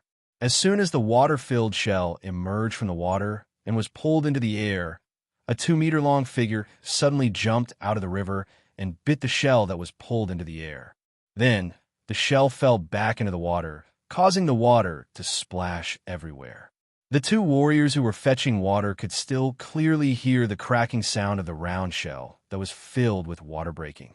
However, they had seen similar situations several times. After a slight surprise, they calmly took out the same round shell again and threw it into the river. This time they were not bitten, and the water was successfully fetched. Next time, we can change it to a more solid silk. We can still fish. Xiao Xian looked at the still, turbulent river and said, "The figure that jumped up just now looked like a lizard without legs. It should be a kind of fish in the river." The warrior from the Eight Limbs tribe thought for a while and agreed. If it was a solid wire, if it was bitten while fetching water, it could drag out the things in the water. Maybe it could solve the problem of food at night. He couldn't drag it out by himself, so he asked the Yinjiao people for help. The Yinjiao people were strong. The Eight Limbs tribe was rich in spider silk. Different species of spiders produced different kinds of spider silk. After processing, some silk was soft enough to weave clothes, and some was stronger, but harder, suitable for weaving nets, setting traps, and catching prey. For the young people in the team, this was a rare experience, far better than the one in the desert. They not only had to follow the traces of the slaves, but also had to solve the problems of food and water. Sometimes they even had to fight with the bear for a cave.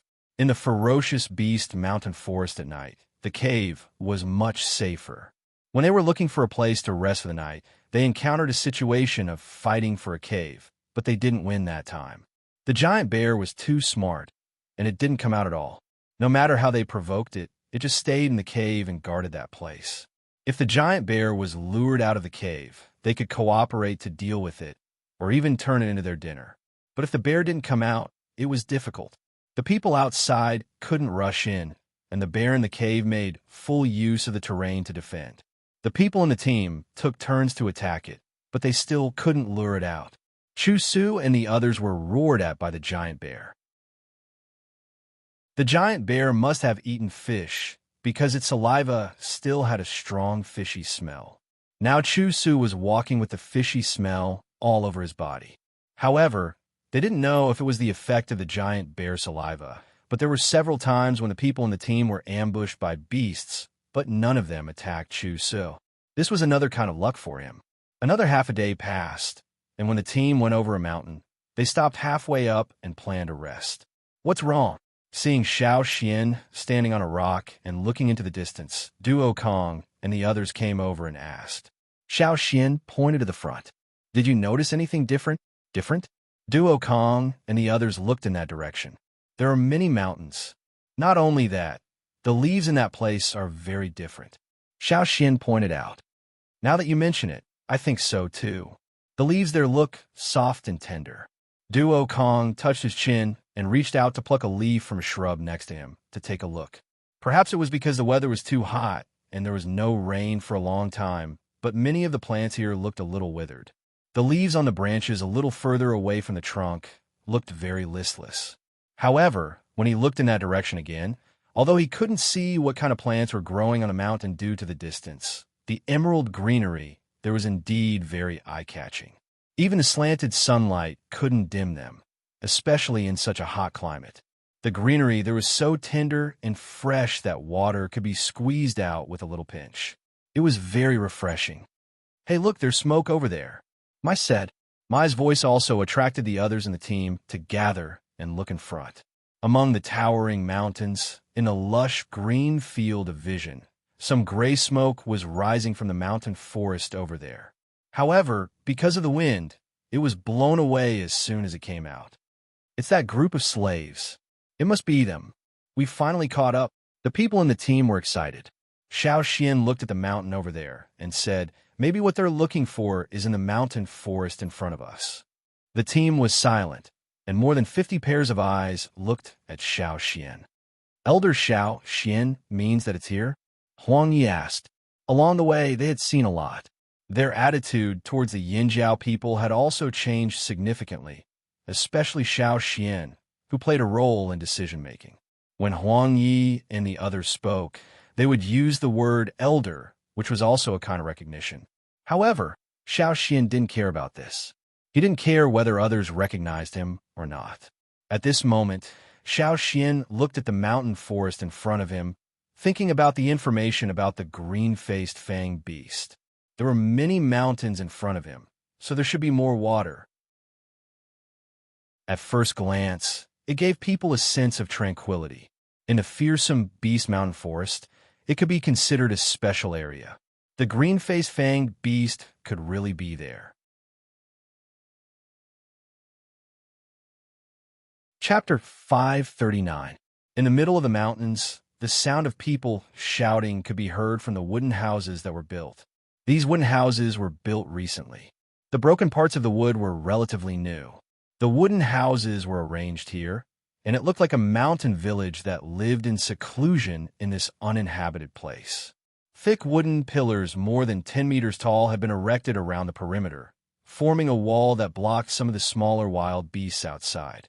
On top of the tall tower, there were 3 slaves with tan skin. They were standing there and looking in 3 different directions. In the open space, huge beast bones were thrown there. The bones were so white that there was not a trace of flesh left. They had been disassembled to the point that their original appearance could not be seen. Only the eye holes and nostrils above let people know that this was the head of a giant beast. The bones, horns, and teeth that were suitable for polishing weapons had been dismantled. The sound of polishing bones and horns could be heard everywhere. Although most of the weapons they brought out were metal weapons, they had consumed a lot. The conditions here were limited. They could only repair some of the metal weapons that were not seriously damaged. Those beyond the repair range could only be put aside. Without weapons, they could not survive in this place full of fierce beasts and dangers. Compared to stone tools, bones, horns, teeth, and so on were more convenient. The slaves in charge of polishing were running back and forth with a variety of tools. They seemed very busy. Compared to other people's movements, there was a small open space in the middle of the wooden houses. No one dared to run around here, let alone shout loudly. There was a bonfire in the middle of the clearing. Pieces of beast bones with meat were being roasted there. Fat dripped in a bonfire, making sizzling sounds. A middle-aged man who was relatively fair sat beside the bonfire. The other slaves were either wearing tattered sackcloth or wrapped in blood-stained animal skins, but this middle-aged man was wearing very clean clothes. It was also linen, but the cloth on his body was woven more carefully. The texture was obviously different from the others. There were some scratches at the corners of his clothes, but there were no holes at all. At this time, the middle-aged man was frowning, looking at a drawn animal skin roll in his hand. There were some simple drawings on the animal skin scroll. The dark green triangular shapes were mountains, and the shapeless large green areas were forests in other places. Among these green areas, there was a sandy yellow line passing through them and finally ending at one place. It was a simple map. The line on the map was the route their team had taken. One end of the line was where they had entered the forest, and the other end was where they were now. After making sure that he had not gone the wrong way, the middle-aged man's brows furrowed even deeper. Several senior slaves standing next to him bowed their heads and only used their peripheral vision to carefully pay attention to the person sitting on the stone and looking at the map. They knew that the other party was in a bad mood, so they didn't dare to say anything for fear that they would say something wrong and cause the anger of this person. "It's here. There's no mistake," the middle-aged man sitting on a rock murmured. Because of the fluctuation of his emotions, his feet stomped on the ground, creating a foot-sized hole in the weeds under his feet. The slave standing next to him lowered his head even more. The smell of meat permeated the mountain stronghold. The slaves who were guarding or busy in various places sniffed fiercely. The smell of meat made them obsessed and stimulated the secretion of saliva. However, even if they wanted to look over there, they still resisted the urge to turn their heads and stare at the work in progress in their hands. They didn't dare to look around. At this time, there was movement at the entrance of the mountain stronghold. A team of 20 people came back from the outside, either carrying or dragging small prey. The middle-aged man who was staring at the map suddenly looked up. The team who had just entered the temporary mountain stronghold saw the other party, and their eyes were averted. They didn't dare to look at the other party directly. The middle-aged man holding the animal skin roll had a flash of expectation in his eyes. Soon, it dimmed and was followed by a rapid rise in anger. "Still can't find it? How can it be? Why can't I find it?" The middle-aged man, whose eyes were red with anger, shook his arm and wanted to smash the animal skin roll in his hand to the ground. But the moment before it fell, he paused and kicked it vigorously. The animal skin roll couldn't be thrown away. It was an important guide for their operation, but he couldn't vent his anger. He was unhappy and could only kick the grass on the ground. The grass that was higher than his knees was kicked to pieces. "If you can't find the green-faced fanged beast, why are you venting your anger on grass?" A lazy voice was heard. The middle-aged man holding the animal skin roll heard this voice, and the corner of his eye twitched. He didn't look in that direction. He turned his head and shouted at the slaves who were standing next to him, "Keep looking for it. If you can't find it, you don't have to go back." When they heard that they couldn't go back, the group of slaves wailed in their hearts. They didn't dare to delay. Those who came back before this hurriedly ate something and set off again. The slaves who were polishing the horns and bones moved even faster. For many people, the desert was a land of death. It was dry and windy, and it was rare to see a bit of green. It was so desolate that people would avoid hearing about it. But for these slaves, even if the food in the desert couldn't be compared to the forest full of trees and beasts, they were already used to it. Many of the people in the group had been slaves for generations. Servility was engraved in their bones. Other than being slaves, they didn't know what else to do. Moreover, in these people's eyes, Rock Hill City was their home. It was the place they were loyal to. It was also their belief. If they couldn't go back, it was the same as asking for their lives. Now that Rock Hill City was the overlord of the desert, the slaves of Rock Hill City shared the glory and became even more loyal to Rock Hill City. The people who were sent out were all loyal to Rock Hill City, so there was no need to worry about their betrayal. Of the 500 people who came out, more than 100 died or were injured because of various dangers in the forest. Fortunately, they found this place. Unfortunately, the place marked on the map was the destination.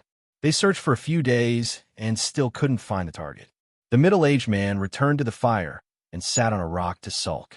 He was too embarrassed to go back if he couldn't find the green-faced fanged beast. But there was no other way.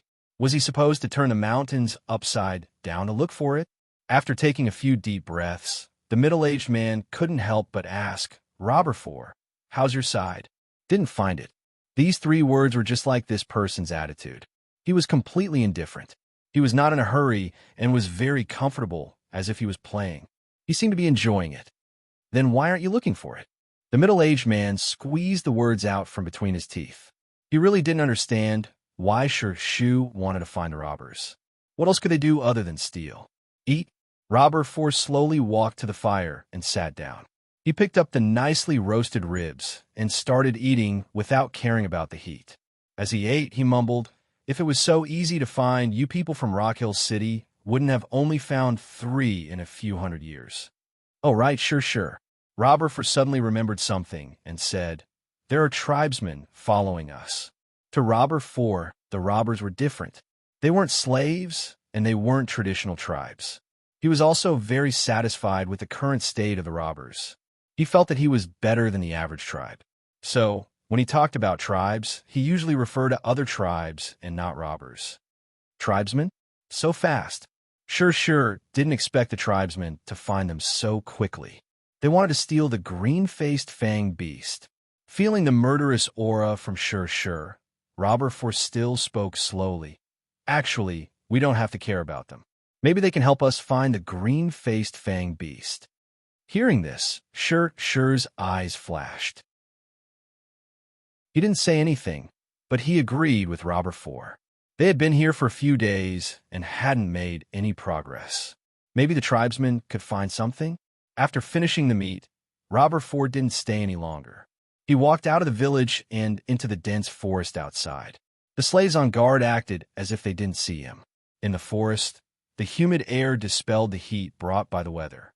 Under the branches that covered the sky, there was a refreshing breeze. Robber 4 walked in the forest. Most of the weeds on the ground were taller than his waist. Walking in the forest was like walking in a sea of green. There weren't any slaves from Rock Hill City here. "How is it?" Robber 4 asked. 5 steps away from him, on the trunk of a big tree, the silhouette of a person slowly appeared. "I couldn't find anything." The person who came down from the tree said in a puzzled tone, "The slaves only know that they are here to look for something. They don't know anything else. But I can confirm that Sure is in a hurry. What is the use of the green-faced fang beast?" If Sure didn't say, we wouldn't know. But we don't have to move for now. Whether the slaves find the green-faced fang beast or the tribesmen find it, it's a good thing for us. Understood. As he spoke, the person jumped up and ran forward, disappearing in the blink of an eye. A long, dark green polypede suddenly stood up from the thick grass. Its 2 pincers expanded to an exaggerated angle and pounced towards Robber 4, who was standing in the grass. But in the next moment, the person standing there disappeared. The polypede that stood up half of its body missed its target. The 2 antennae on its head spun like antennae, as if it was searching for something. When it couldn't find anything, it gave up on its prey and dived back into the thick grass. From afar, among the waves of green grass, some of the leaves were swaying. It was like a ripple on the surface of a lake. Then, the swaying of the leaves became smaller and smaller until it stopped. The forest returned to its previous tranquility. Chapter 540. It was a strange tree without any leaves or branches. It was like a bare wooden stake standing there, except that there were hundreds of fist-size holes on it. Crack! The swinging axe brought with it a torrential wind, chopping down the strange-looking tree. "This is the last one." Chusu wiped the sweat off his forehead and chopped the tree into several sections with his axe. As he chopped down again and again, the fist-sized holes in the tree had flower bud-like things sticking out. The 2 closed leaves were wide open, as if they wanted to bite something. This was the tree that bit off a piece of flesh from a Mang warrior today. It was poisonous and could prevent blood from clotting. If the wound was left untreated, the blood would continue to flow. After cutting the tree into small pieces, the large flower buds on the tree drooped down weakly, as if they had lost their strength. Only then did Chu-Su pick up the pieces of wood and throw them into the woven net, saving them for the fire. As long as the buds were plucked from the tree, they could burn easily and were suitable for firewood. They followed Xiao Xian and a few other Yinjiao people into the mountain range and found a place to rest on another mountain not far from the Rock Hill City people. A little higher up the mountain, there was an underground cave. They were all resting there. If the people from Rock Hill City had started a fire, they would have been able to see the smoke coming from the other side of the mountain. Chu Su dragged a net of chopped firewood back to the resting place. There was a flat boulder, and under the boulder was a wide and short cave entrance. Chu Su had to bend his knees when he entered. It looked narrow from the outside, but it was much more spacious inside. It could accommodate more than 50 people, and there was some roasted meat and fresh fruits. The cave was not crowded at all. However, because it was an underground cave, the ventilation holes around it could not bring in more light. They could only rely on water moonstones when they were inside. It's so hot. Chu Su threw the net of firewood aside and lay on the ground to rest. The cold stone floor made Chu Su, who had been busy the whole morning, feel so comfortable that he let out a long sigh. When the temperature outside was getting higher, it was indeed much cooler inside the cave. In this kind of weather, it was easy to forget that it was actually winter. Everyone in the cave surrounded Xiao Xian and ignored Chu Su. Instead, they were staring at Xiao Xian's hands. Those who were younger and had a lower status in the group could not squeeze in at all. They could only scratch their ears and cheeks at the side, listening to the discussions of the few people inside. Their hearts itched, but they had no choice but to wait at the side. Not done yet. Chu Su asked the person who was pushed aside. It was a young warrior from the Eight Limbs tribe. Should be done soon, the man replied. When Chu Su went out of the cave to chop firewood, someone brought back a trap that was dismantled from the traps set by the slaves of Rock Hill City. Although it was taken down, the trap was still mostly intact. It was just that there were some complicated knots and structures. Many people wanted to take it down and study it carefully, but they had no idea where to start. In the end, Xiao Xian stood up and took over the task. It was obvious that the trap was set up in a dense area. There was a bait and a lasso, as well as some metal parts. It looked like a trap specially made for something. What were the people from Rock Hill City looking for? Green-faced fang beasts. Xiao Xian had already told everyone that the people from Rock Hill City were looking for the green-faced fang beasts. However, there were many strange animals in the forest. After searching for a while, they did not find any that looked like the green-faced fang beast. They had been here for 2 days, but they did not meet the slaves from Rock Hill City, nor did they see the so-called green-faced fang beast. If they did not see the people from Rock Hill City Station here for a long time, the people from other tribes would not believe Xiao Xian's words. Xiao Xian told them about the green-faced fang beasts, but only revealed that they got the information from the robbers. Yin Jiao did catch the robbers. The other tribes knew this, so they still believed part of Xiao Xian's words. However, Xiao Xian did not say why the people from Rock Hill City were looking for the green-faced fang beasts. The other 4 people from Yinjiao also kept their mouths shut. No matter what the truth was, if they wanted to understand the purpose of the slave masters from Rock Hill City, they had to know what the green-faced fanged beast was. The other tribes saw the desert slave masters as their most threatening opponent. Every move from Rock Hill City affected their nerves. So now, when Xiao Xian was dismantling the trap, the people from other tribes gathered around. In terms of traps and catching fearsome beasts, the people from Yinjiao were better. They were willing to wait for Xiao Xian's explanation. Xiao Xian looked at the dismantled trap and let out a long sigh. It's done. How is it? The people who were waiting couldn't wait to ask. Xiao Xian picked up a small clump of green grass from the trap. This should be the green-faced fang beast's favorite food. That's why the people from Rock Hill City used it as bait. Looking at the size of the trap, the green-faced fang beast shouldn't be too big.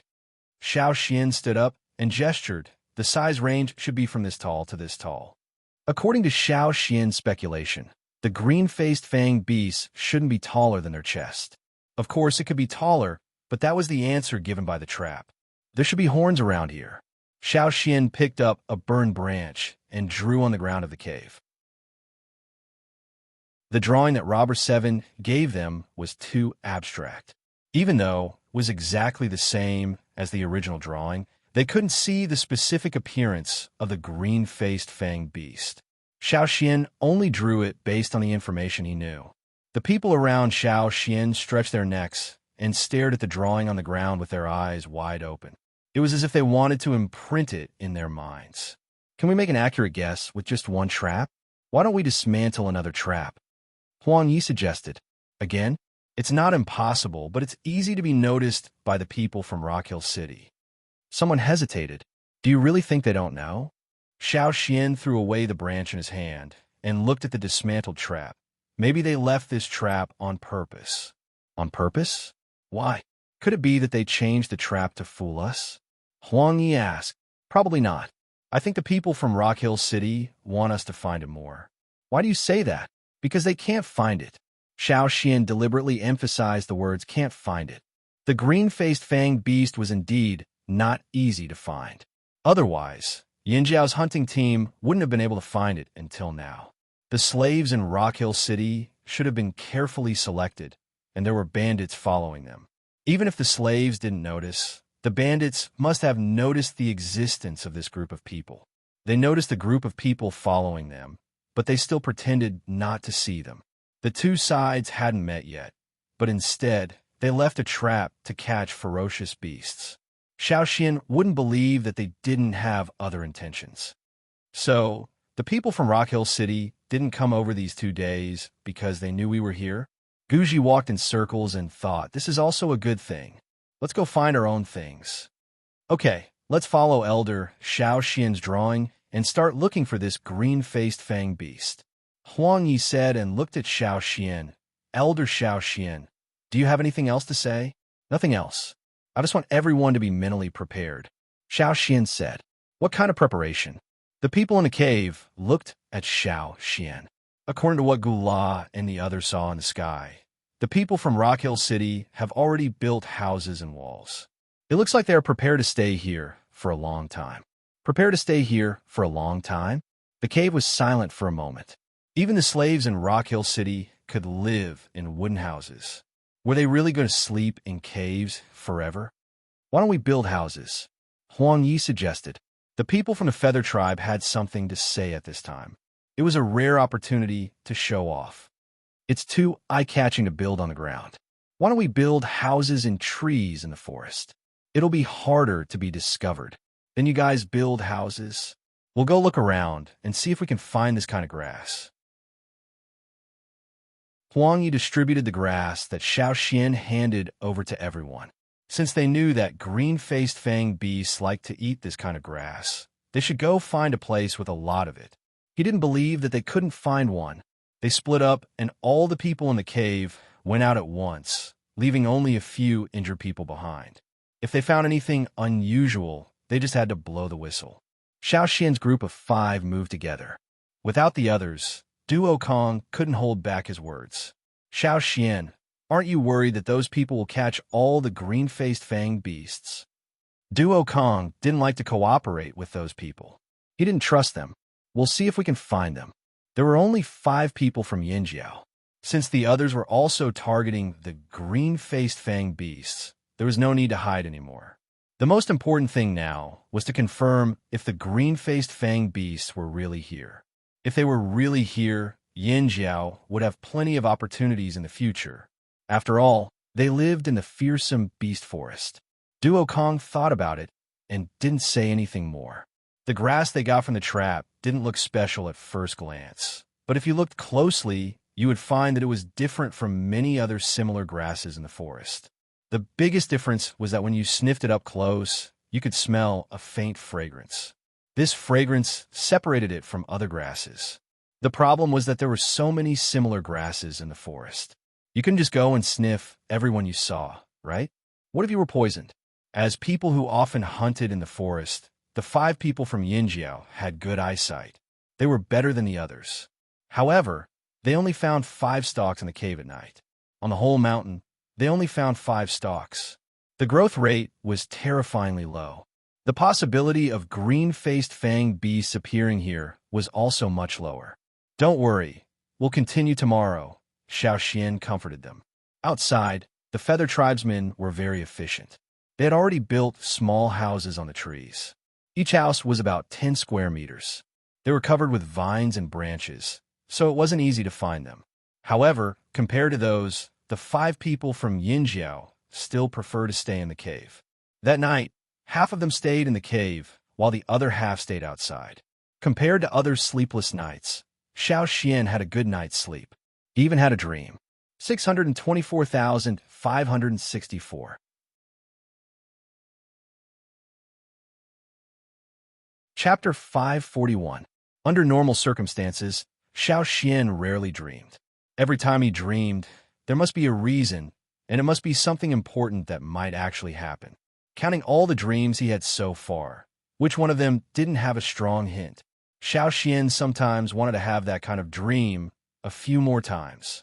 Unfortunately, it wasn't something he could control. It could only be encountered and not forced. But on this night, after Xiao Xian fell asleep, he entered a dream that he hadn't had in a long time. Xiao Xian felt like he was in the middle of a mountain forest. He could hear the leaves and grass around him rustling due to the gusts of wind, like waves rising and falling. Looking up, the two moons in the sky were getting smaller and smaller. After all, it was the end of the year.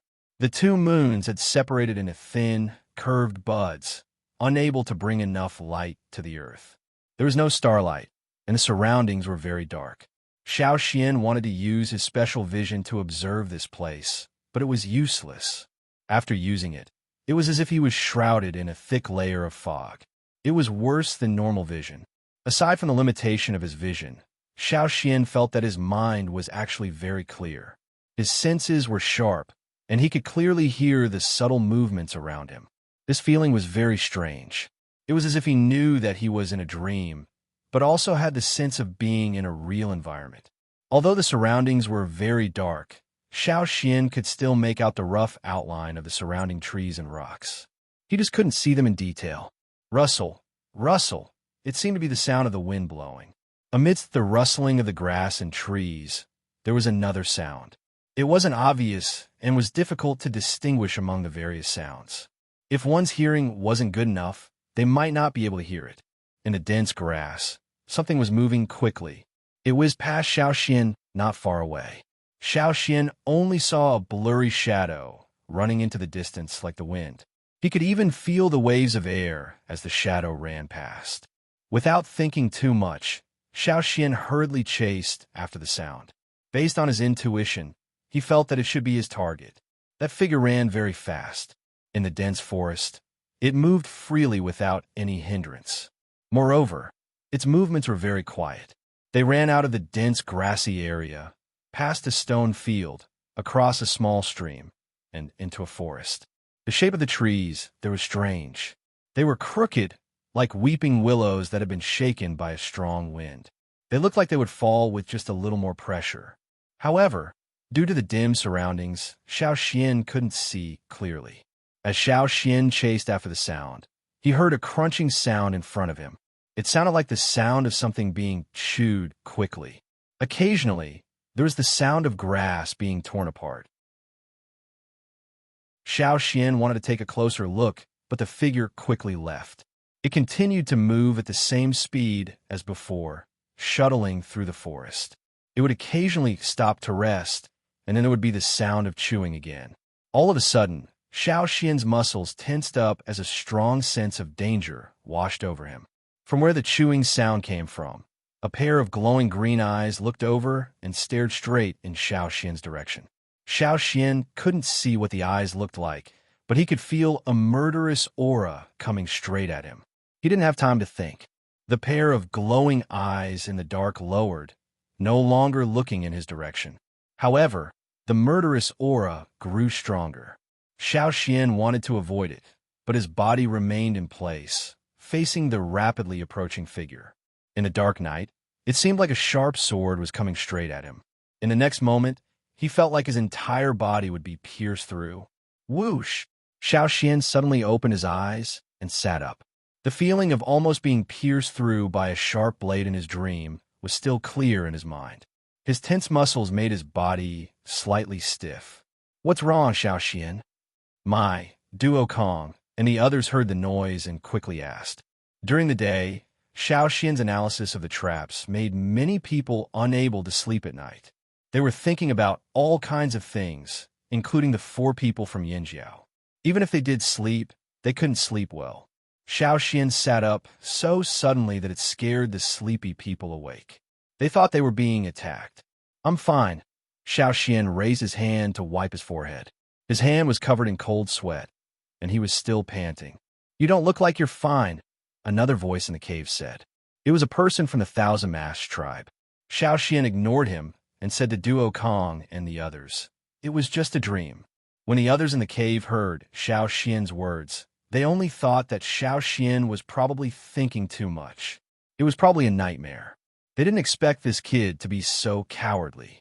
Seeing Xiao Xian lie down again, looking like he wanted to go back to sleep, the others didn't ask any more questions. It was just a nightmare. Who hadn't had nightmares before? Especially after entering the ferocious Beast Mountain Forest, they often had nightmares about being eaten by ferocious beasts or being swallowed by those strange plants. However, that was only the beginning. Later on, it became much better. After all, those who were able to follow along were all people with decent strength in their respective tribes. Knowing that Xiao Xian could also be scared awake by nightmares, the young warriors from the other tribes felt much better. Xiao Xian, this kid, could also be scared. Only, while the others felt better, the four people from Yinjiao felt their hearts in their throats. After experiencing some things, they knew that Xiao Xian's dream wasn't an ordinary dream. When Xiao Xian was hunting with the advance party, he saw the green thief in his dreams. When he was on the other side of the sea, Xiao Xian dreamt of his ancestors and the place where he crossed the sea. All of these were great inspirations and guidance. Now, hearing Xiao Xian say that he was dreaming, the four people from Yinjiao wanted to ask, but considering the others in the cave, they could only hold back their questions. Because of Xiao Xian's words, the four people from Yinjiao were all awake. The others in the cave could also feel that the people from Yinjiao weren't calm. In the ground below the cave, some unknown creatures were wriggling. Their voices passed through the stones at the bottom of the cave and reached everyone's ears. Those creatures didn't come close, so they weren't a threat for the time being, but they could always stir up their nerves. In the forest outside the cave, the roars of nocturnal beasts could be heard a little further away. In the dark of night, the forest was still full of fighting. Xiao Xian opened his eyes and looked at the dark cave. The forest at night was a little cold, and the warmth from the stone at the bottom of the cave calmed him down a lot. He carefully recalled every detail of the dream, recalling it over and over again, memorizing it. Green-faced fang beasts? The ones in the dream were the green-faced fang beasts, right? Unfortunately, in the dream, not only was the vision dim, but also seemed to be shrouded in a layer of fog. No matter what vision he used, he couldn't see clearly. He could only see the rough outline of his surroundings. This place was really different. Xiao Xian spent the rest of the night recalling the details of the dream, as well as the murderous aura. If the ones in the dream were really the green-faced fang beasts, then it could explain why they were so hard to catch. They were too fast, had strong attacks, and were very alert. It would be strange if they were easy to catch. Xiao Xian had already searched the mountain where they were resting. According to his memory, the place in the dream wasn't here. If it wasn't here, then where was it? The next day, after a simple breakfast, the people from each tribe separated and set off. The 5 people from Yinjiao did the same. They didn't say much and followed Xiao Xian. They knew that Xiao Xian must have found something. Chapter 542. After Xiao Xian went down the mountain, he began to look around. He didn't know which mountain was the one he saw in his dream. The view from above was wider, so Xiao Xian borrowed the Hui tribe's giant mountain eagle to look around. Unfortunately, from above, he couldn't see which mountain was special. There wasn't much difference between the few mountains he saw from above. These giant mountain eagles were obviously wary of and didn't trust people from the Hui tribe as much as they did people from the Hui tribe. After a round of searching, the giant mountain eagle named Shan Dao, who was carrying Xiao Xian on his back, began to get impatient. It called out a few times, urging Xiao Xian to finish looking. Gula tried to appease Shan Dao a few times, but unfortunately, the giant mountain eagles had a temper. This was the most they could tolerate after compromising. They already felt uncomfortable here, and now they had to carry someone they didn't trust on their back. They had to walk around in circles in a place that made them feel uncomfortable. It would be strange if they were in a good mood. Xiao Xian drew on the animal skin roll all the places he suspected to be in his dream. Trees, streams, mountains, etc. As long as they looked similar, he marked them all. When he was almost done, Xiao Xian got down from the eagle's back. The 3 eagles of the Hui tribe weren't Cha-Cha, so Xiao Xian couldn't make them cooperate all the time. He could see that the 3 eagles were very afraid of this place. It wasn't because they sensed danger, but because they felt uncomfortable. After he finished drawing, Xiao Xian didn't force them anymore. He thanked Gula, and Xiao Xian led the 4 people from the Yinjiao to search according to the places marked on the map. They couldn't be sure where it was, so they could only use the method of searching mountain by mountain. At first, some people wanted to follow Xiao Xian, but when they saw Xiao Xian and the others looking around aimlessly, they lost their patience and didn't continue to follow them. The 5 of them quickly shuttled through the woods. Xiao Xian ran at the front, his eyes sweeping around. If he found a marked place, he would stop to take a look. If he couldn't find it, he would change to another place. After searching 3 mountains, the 5 of them stopped to rest. The forest was quieter than the other places they had passed. The place where they stopped was even quieter. They could only hear some birds and insects chirping and the faint roars of beasts in the distance. The most obvious sound was the heavy breathing of the 5 people due to the continuous running. With their physiques, they wouldn't be this tired even if they chased their prey for several days, as long as they didn't have to fight with fearsome beasts. Along the way, they did not encounter many ferocious beasts, let alone giant ones. As long as they were careful of the plants and animals hiding in the shadows, they would be fine. They were already used to hunting in the mountains and forests. The animal and plant crisis here was nothing to them, but they felt tired. Very tired. It's so hot. Duo Kong sighed.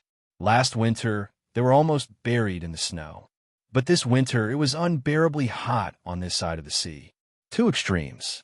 Xiao Xian stood up from the rock and looked around at the forest. There were some hidden eyes watching them. They were just predators hiding in the bushes. They were the smarter ones in the forest. They were judging and measuring the fighting power of Xiao Xian and the others. If they felt that they could attack, they would probably take action. But now, they were still hesitating. Xiao Xian and the others were too strong. They didn't dare to act rashly. Xiao Xian didn't look at the figures hiding in the bushes. He just kept his guard up. But most of his attention was on the surroundings. Is it really because of the weather that you feel tired? Xiao Xian asked. When they first saw this place, they noticed the difference. The plants here were fresher and fresher. The air seemed to be very fresh, and every breath made people feel refreshed. However, that was only the beginning. The more intense the exercise, the longer the duration, the more suffocating it felt. Even if they breathed hard, they would still feel tired easily. When Xiao Xian said that, the other 4 also felt that something was wrong. Now I believe that there's a green-faced fanged beast here, I smiled. To him, the more special the beast was, the more special the place it lived in. Let's go, let's keep looking. Duo Kong moved his sore muscles and became more excited. To him, finding the green-faced fanged beast was the most important thing. Compared to stone weapons, he preferred the clanging sound of metal weapons. However, after using Hang's metal weapons, he was not used to using lower-quality weapons. He would rather use weapons made from high-quality stone than low-quality metal weapons. It was not convenient for him. Soon, once he found the green-faced fanged beast, he would be able to make better metal weapons to make up for the difference in technology. Duo Kang's heart was burning. He didn't care about the fatigue. It wasn't just him, the others felt the same. So what if they knew something was wrong here? They had to keep looking. The 5 of them continued to search for the next location. When they reached the 8th mountain, Xiao Xian suddenly felt a sense of familiarity. It was his first time here, but why did it feel so familiar? There was only one reason. He had seen it in his dream. The scenery in his dream was very blurry. The forest here was not very different from the places they had searched before. The distribution of species, the density of the trees, the height of the grass, etc. But now, Xiao Xian stood in the middle of the forest, and the sense of familiarity grew stronger. It's here. Xiao Xian's words made the four of them excited. Following the familiar feeling, Xiao Xian slowly compared every place with the scenery in his dream. The originally dim background in his memory started to brighten up. The different shades of green perfectly matched the dim outline in his dream. Just then, he heard the sound of shuttling quickly. Moving forward, Xiao Xian stopped and looked around. Pushing aside the grass, he saw the lightly scented grass that he had taken when he dismantled the trap. It wasn't complete grass. If he hadn't deliberately searched here, Xiao Xian wouldn't have noticed it, because it was only a little bit above the ground, as if it had been bitten off by something. This was bitten by the green-faced fanged beast. Duo Kang's voice trembled with excitement as he stared at Xiao Xian, waiting for him to give an answer. It should be. Without seeing the final target, Xiao Xian couldn't be sure, but in his heart, he was 70% sure. There was no definite answer, but this already made Duo Kong and the others very happy. Sure enough, Xiao Xian's dream wasn't in vain. Although he wanted to find the target quickly, he couldn't rush it. Duo Kong followed beside Xiao Xian, guarding the surroundings and dealing with the threats that emerged from the grass so that Xiao Xian could focus on the road. Walking out of the forest, Xiao Xian saw the stream that wasn't deep, and he seemed to hear the sound of flowing water in his dream. When he stepped in the water, Xiao Xian felt that something was wrong. The sound was wrong. The sound of flowing water in his dream was softer. Could it be that he had stepped on stones? That couldn't be right. There were no stones in the middle of the stream to step on, but Xiao Xian couldn't find a reasonable answer to explain it, so he could only skip this part. After crossing the stream and seeing the crooked trees, Xiao Xian was no longer suspicious. Looking from the air, he couldn't see the shape of the trees. He could only see the dense foliage, so it was difficult to find this forest. Standing on the ground, it was different.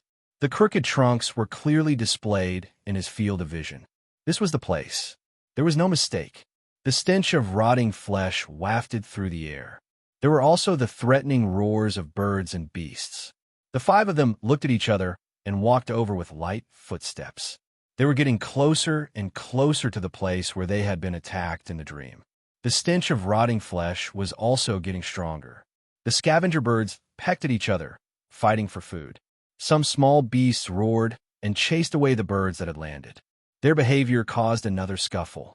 There were also some flying insects the size of bees wandering around. There was a 2-meter-tall beast carcass. In this area, it was considered large, but its body was thin and long. When stood upright, it was about 7 or 8 meters tall. Now, less than a quarter of the carcass had been eaten. It was impossible to see what the beast looked like when it was alive. The birds, beasts, and insects all surrounded the carcass to fight for food. Xiao Xian didn't go over. It wasn't wise to go over now. It would attract the attention of the scavenger animals. Beasts would also go crazy when protecting their food. When the carcass was almost finished, the birds gradually flew away. The beasts that had eaten their fill left one by one. The insects on the ground were also almost gone. Xiao Xian approached the carcass. Waving the weapon in his hand, he chased away the flying insects. Xiao Xian looked at the carcass in front of him. There were only bones left. It was here that he had been attacked. No, to be precise, perhaps the one that had been attacked wasn't Xiao Xian. At that time, the one that had been attacked was probably this dead beast. There was a bone plate in front of the beast's chest. It should have been used for protection. However, Xiao Xian saw a round hole in the bone plate. The bone plate was used for protection, but it had been easily pierced through. It was clear that the sharp weapon, as well as the speed and strength of the attack. No wonder he had felt the danger of the sharp blade in the dream. This should be it. There are only some fresh bite marks on the bones. It should have been bitten by the scavenger animals. Other than that, I don't see any other wounds, Mai analyzed after looking at the carcass. It doesn't look like there was a fight around here. Tuo glanced at the surrounding forest with doubt. It was a fatal blow. Xiao Xian pointed at the round hole. If it was really the green-faced fanged beast that killed it, we have to be more careful. The green-faced fanged beast didn't eat meat. That was why it left after killing the beast and left the carcass to the scavenger animals. Do you think the reason why there are fewer large beasts in this area is because all the threatening beasts have been slaughtered? Thinking of this, everyone couldn't help but shudder.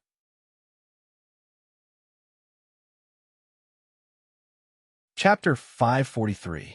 Xiao Xian did not find any other evidence. That was the end of his dream. However, being able to find these traces was already a very big progress. It was much more reliable than burying his head in searching aimlessly.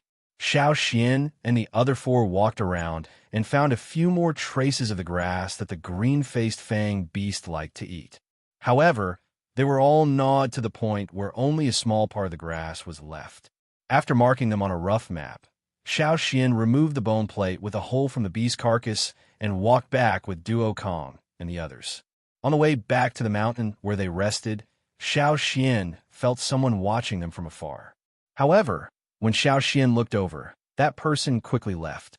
His speed wasn't any slower than Robber Seven's, and his observation was much sharper. Xiao Xian had only turned his head slightly, and before he could even turn around, that person had already fled at full speed. Duo Kong saw Xiao Xian's reaction and guessed that someone was nearby. He became alert. Who is it? It should be someone from Robber 7. He's not any worse than Robber 7. Maybe he's even ranked higher in Robber 7, Xiao Xian said and did not chase after him. Instead, he carried the bone plate and continued to walk back. After Xiao Xian and the other four left, the person who had run far away waited for a while before circling back. He then followed the path that Xiao Xian and the other four went until he saw the dismantled beast carcass. He didn't see what Xiao Xian and the other four did here. When he came to the area, he saw Xiao Xian and the other four leaving with a bone. He was also surprised to see someone from Yinjiao. The person looked at the beast carcass carefully and then looked around. The grass that had been trampled on quickly gathered back together, but there were still faint traces left. From these traces, he could find the grass that had been gnawed to the point where only a small section was left. Seeing this, the person intertwined his fingers in a strange position to form the shape of a conch. Then he blew into it. A series of beast-like snoring noises rang out. They weren't sharp, but rather deep and spread far and wide. Not long after, two more figures came over. They were like agile monkeys jumping around in the forest. Have you found it? The person who had just arrived asked. No, I just found something. The person who sent the signal just now told him what he had seen. That should be it. The Yinjiao people are really good at finding wild beasts. Then should we inform? Sure. Someone asked. Don't tell him for the time being. I'm worried that he won't be able to hold himself back and bring people here. That will affect the tribesmen's search. Let's wait for the tribesmen to find them first. Compared to the slaves, they felt that the tribesmen would move faster. It's best if the tribesmen find the green-faced fanged beast first. Then we can steal it from the tribesmen, someone said sneakily. They like to look for treasures, but they like to steal things from others even more. That would make them happier. While they were discussing the plan, Xiao Xian's group of 5 had already returned to their resting place. It was already dark. The other people who went out to search had already returned, but they didn't see the 5 Yinjiao people.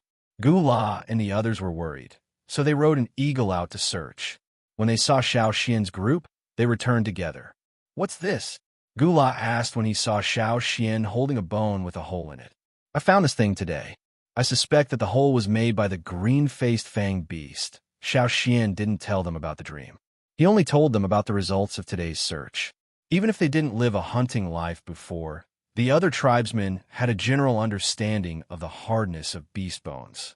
Not to mention, after entering the fearsome beast forest and killing many fearsome beasts, they could give an accurate evaluation. Although this bone plate was considered hard, it was barely enough to be used as a shield. Even so, it wasn't easy to poke a hole in it. Not to mention, the hole in the bone plate didn't seem to have any signs of stopping. It was pierced with a whoosh, and there were no cracks or small gaps. Only one hole? It's definitely not the horn of the green-faced fanged beast.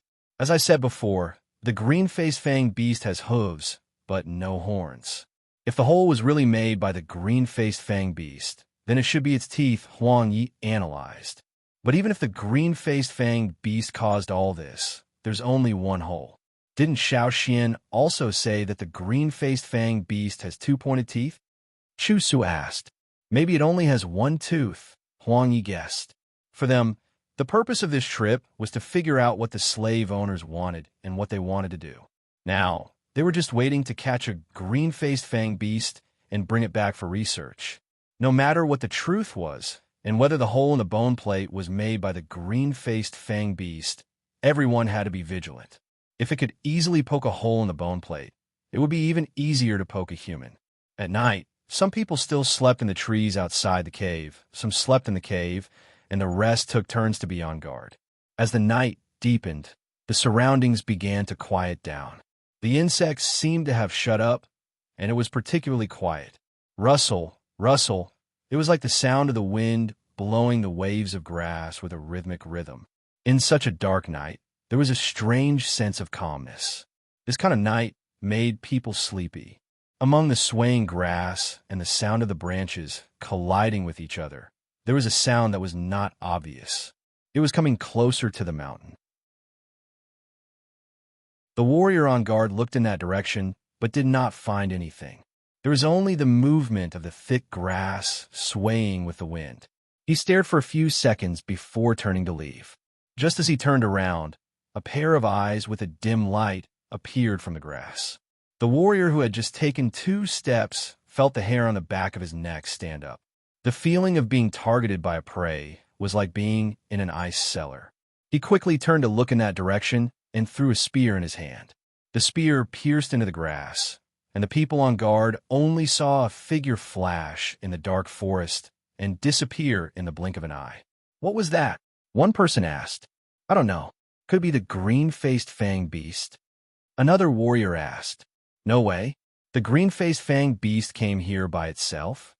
I didn't see it clearly. Maybe it's just an ordinary beast in the forest. Let's build a fence tomorrow, someone suggested. I think we should build one too. The warriors on guard whispered to each other.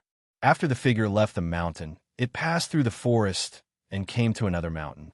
Finally, it stopped and raised its head slightly, as if it was sniffing something in the air.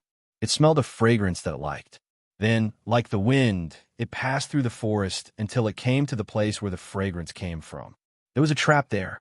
It was similar to the one the tribesmen took back the other day, but the workmanship was better. In the trap, there was a small bunch of grass tied to it. It was the source of the fragrance. The figure stopped there for a moment, then slowly walked in that direction. The next day, the slaves from Rock Hill City routinely checked the traps and found that the grass tied to the trap was gone. The trap had been activated before, but it was broken again. The people from Rock Hill City reported this to Sure Sure. Sure Sure was very happy. Even if they didn't catch it, it was good as long as there was news. He immediately ordered people to increase the range and number of traps. He also checked the trap that failed to catch the green-faced fanged beast to see what the problem was. If it didn't work, he would change the material.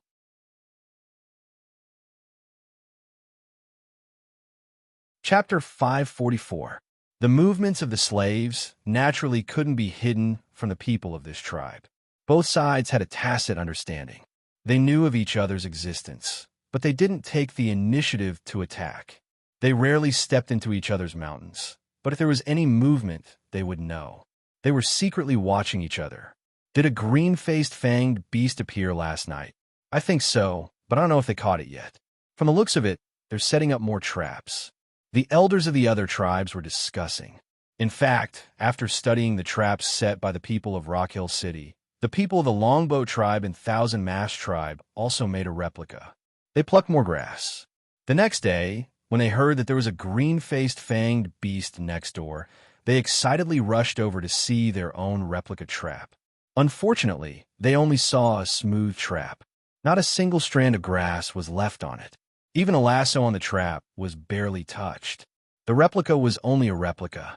It was still a far cry from the real trap used to catch the green-faced fanged beast. Although they didn't catch it, they were sure that a green-faced fanged beast was here. When they thought of this, they became excited. They didn't care what the green-faced fanged beast was for. They just had to catch it and bring it back. Otherwise, they wouldn't be able to calm down.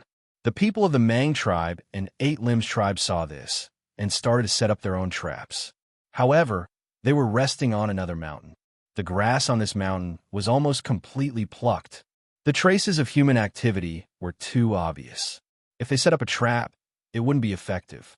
The people of the Feather tribe used 3 days to train a bird that lived nearby. When they chose to set up traps with the Longboat tribe, they also trained a bird that moved at night. They planned to let the bird spy on them. They were good at this skill. The 5 people from Yinjiao moved together with the Hui tribe. They borrowed their eagle and flew to the place where they found the animal bones yesterday. The animal bones that were relatively complete yesterday were now only a few pieces left. More than half of it was gone. They didn't know what ate it.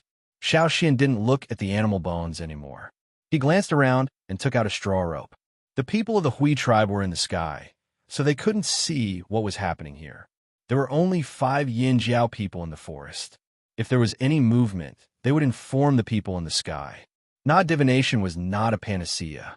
Most of the time, it was impossible to perform a successful divination on the unknown. However, the clues he had gained over the past few days were increasing, especially the activation of the traps at Rock Hill City last night. This confirmed Xiao Xian's conjecture. This time, he should be able to divine it. He entered the state of divination, and the rope around his finger moved. A moment later, Xiao Xian looked at the knot on the rope and walked forward. He blew a wooden whistle to signal the people in the air to follow. If a person were to step on the grass in such a place, they would more or less leave some traces, which could not be completely recovered in a short period of time, just like how the robbers could find their way by following the traces left behind. However, wherever the green-faced fanged beasts walked, there were no traces of them. Other than the grass that had been bitten off and trampled on, it was difficult to find any other signs of their activity. As Xiao Xian walked in the direction indicated by the divination, he thought about the reason behind it. Other than the ancestors of the slave masters in Rock Hill City, no one else here had seen the green-faced fanged beast. There was a limit to what they could deduce from the traps. Moreover, the traps set by the Rock Hill City people were not perfect. Otherwise, the green-faced fanged beast wouldn't have escaped. Yes, before coming here, Xiao Xian lurked around the slaves who set up the traps and heard bits and pieces of what they were talking about. Although they didn't say it out loud, Xiao Xian could roughly guess what was going on. What was so special about the green-faced fanged beast that the Gongjia tribe would choose it for? Why couldn't the blood of other beasts be used, but their blood could? Thinking about it, they went down the mountain and went around a few mountains in the valley. Then, they came to another mountain that didn't look special. The trees, flowers, birds, and insects here weren't much different from the other mountains. The only difference was probably in front of them. Not long after Xiao Xian went up the mountain, they saw a patch of dense grass that reached their shoulders. There were trees around, but there weren't many ancient trees. The thickest tree had a trunk as thick as 4 or 5 people. This was nothing compared to the fearsome beast forest. Although it wasn't thick or old enough, it was very tall. There were many branches on the tree, and the thin branches and dense leaves covered most of the sky above. The grass here was much taller and denser than other places. It seemed like the grass had an advantage over the trees. If Xiao Xian and the rest went into the grass under the shade of the trees, they would only be able to poke their heads out. There weren't any insects around. Other than the eagles of the Hui tribe, there were no other birds in the sky. It seemed like they were avoiding this place on purpose. Duo Kong was about to ask when Xiao Xian raised his hand to stop him.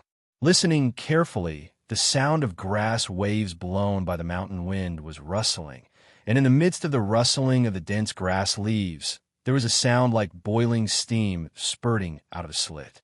The sound wasn't loud, so it wasn't obvious here. But if people with good hearing listened carefully, they would be able to tell. Xiao Xian pointed in a direction and gave the 4 of them a look.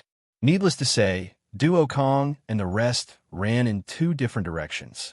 Xiao Xian went straight in one direction. They didn't go straight into the grass. There would be too much movement if they went in. Also, the grass was too thick and blocked their line of sight. There was no way to know what was hiding under the thick grass. Xiao Xian and the rest used the tree branches as support and approached from above. Xiao Xian and the rest planned to approach slowly and quietly. Then they would surround the person hiding in the grass and catch him. However, as soon as they moved, a figure jumped out of the grass and ran away with its back facing Xiao Xian and the rest.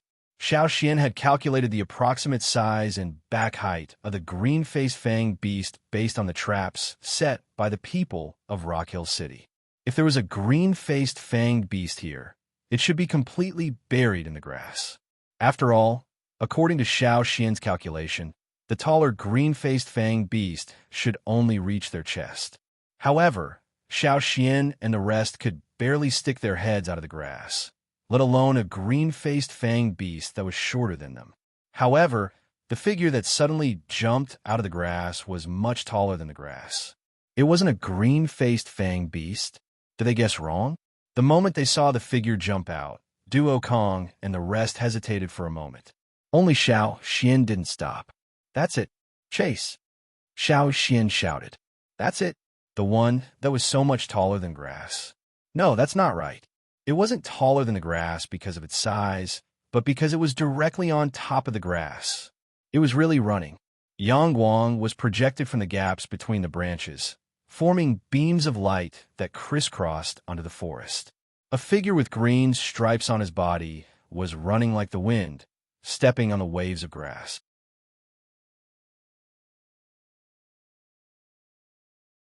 Chapter 545. Xiao Xian and the other four followed closely behind. When Duo Kong and the other three saw the green-faced fanged beast, they hesitated for a moment, but in that moment, they were already far behind. The prey in front of them was getting faster and faster, ignoring the trees and bushes. Whether it was the thick bushes or the surrounding trees, it didn't affect its speed at all. On the one hand, it could walk on the grass. On the other hand, it seemed to be very familiar with this area. It knew how to run and where to run, like a fish swimming in water. Behind it, Xiao Xian couldn't see its hooves clearly because it was moving too fast. He could only see the waves of grass under its hooves swaying as it ran. Every time it swayed, it was like a wave that pushed the beast to escape at a faster speed. In the sky, Gula and the others from the Hui tribe heard Xiao Xian shout and chased after the figure below. Although there were many branches in the forest, blocking most of the view from the sky, there were still many gaps for Gula to see the figure running below. Even if Gula and the others couldn't see clearly with the giant mountain eagle's eyesight, they could still lock onto the fleeing figure. But the prey seemed to know that there was a predator in the sky, so it ran toward a denser forest instead of an open area. Xiao Xian and the other four couldn't stop it for the time being. The people in the sky could only keep up, but they couldn't catch it. They could only watch as it ran into the denser forest. Screech, the giant mountain eagle in the sky, screeched unwillingly. After the prey ran into the denser forest, it couldn't chase anymore. Losing sight of the prey, the eagle circled in the sky, not knowing where to go. Gula cursed and signaled the giant mountain eagle to fly lower. He jumped down from the eagle's back and entered the forest with Duo Kong and the other three who had just caught up. There were still 3 people from the Hui tribe watching from the sky. If they saw anything, they would alert the people below. The only one missing was Xiao Xian, because only Xiao Xian could catch up. Xiao Xian was still able to keep up by stepping on tree trunks, but Duo Kong and the rest were left behind. Now that they had lost their target, no one would be in a good mood. Was that the green-faced fanged beast? Gula asked. If Xiao Xian said so, then it must be. I didn't expect the green-faced fanged beast to be able to run on grass. Duo Kong panted. This was as difficult as catching a thief. If he wasn't careful, he would lose his chance. He was so close. I shouldn't have hesitated. Grass running. Previously, Gula was above and could not see the situation below clearly. When he landed, he could no longer see the figure. Now that he heard Duo Kang's words, Gula was truly shocked. He had only seen those with wings flying on the grass. How could the green-faced fanged beast have such an ability? Duo Kong and the others didn't know much. In fact, they only saw a blurry silhouette and didn't see the green-faced fanged beast's full appearance. Duo Kong and the others only knew this much more than Guladu. However, now was not the time to talk about it. Split up and search. In such a large forest, they couldn't find any traces of Zhang Xian, so they had no choice but to split up to search. Hopefully, Xiao Xian could catch up to the green-faced fanged beast. The four of them thought to themselves. Previously, Xiao Xian was able to catch a thief. Now, he should be able to catch up to the green-faced fanged beast, right? Xiao Xian did indeed catch up. However, this was not Yin Jiao's territory that he was familiar with. The geographical advantage was more advantageous for the green-faced fanged beast. All he could do was not to be left behind and find an opportunity to tell the others. During the chase, Xiao Xian couldn't be distracted to leave tracking marks for Xiao Xian and the others. The path of the figure in front of them was too tricky. If he wasn't careful, he might even hit a tree. In the dense forest, the two figures ran one after the other. Sometimes, when they changed directions too quickly, Xiao Xian would leave footprints on the tree trunks and even break branches. However, this kind of situation was rare and couldn't leave a continuous trace for the people behind. A bug beast that was sleeping in the grass was stomped on by Xiao Xian, who jumped down from the tree trunk. When it stood up and angrily looked around, Xiao Xian's figure was already gone, running out of a mountain, through a valley, to another mountain, and then over another mountain.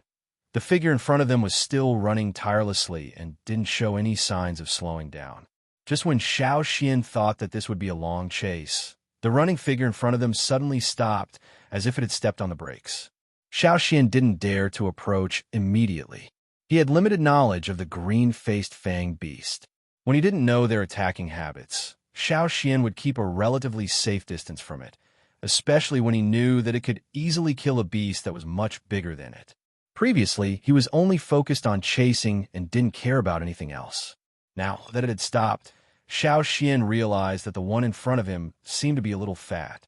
No, it wasn't fat. It was more like it had eaten too much. It had 4 short and wide hooves, a round belly, and green patterns on its body. The colors were of different shades, and there was no pattern to it. Its entire face was completely green. There were no other colors. It looked like an animal like a cow or a sheep, but there were obvious differences. On both sides of its wide jaw, there was a tusk that grew diagonally upwards. On the other side, there was only a small section. It must have been broken for some reason. There was only one tusk. The carcass that Xiao Xian found must have been killed by this beast. It looked at Xiao Xian fiercely without any fear. It didn't roar, only a very gloomy silence. Whoosh! There was the sound of blowing air. Hot air came out of the green-faced fanged beast's 2 large nostrils. In its slightly open mouth, there were no sharp teeth. Those weren't teeth for eating meat, they were for grinding grass. Xiao Xian recalled what Gong Jiaheng had described to him. Its face is green, and it has very thick skin. It often moves in the mountains. It's fierce and likes to attack other beasts. It eats grass. Although he had hunted many animals in the forest in the past, and many of them looked very similar to this beast, Xiao Xian had denied it at first glance. However, when he saw this beast, Xiao Xian had a feeling that this was it. This green-faced fanged beast must have known that it had shaken off the others. There was no eagle in the sky, only Xiao Xian was there. It must have thought that the danger was over. Now, it chose to face him head-on. Its eyes glinted fiercely.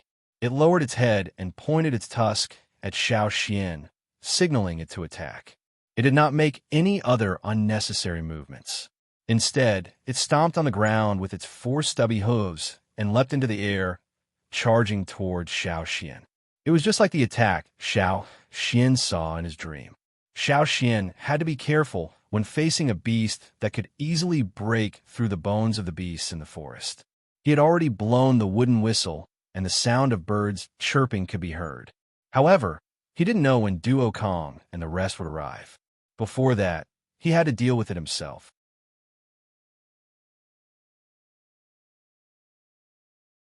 Chapter 546. The green-faced fanged beast ran at high speed, creating a whistling sound as it ran. It turned into a green light and rushed straight toward Xiaoxian. Although its body looked round and heavy, it gave people the feeling that it could float. Xiaoxian did not retreat immediately. He pulled his abdomen back and twisted his upper body to the side with his knees to avoid the fierce attack.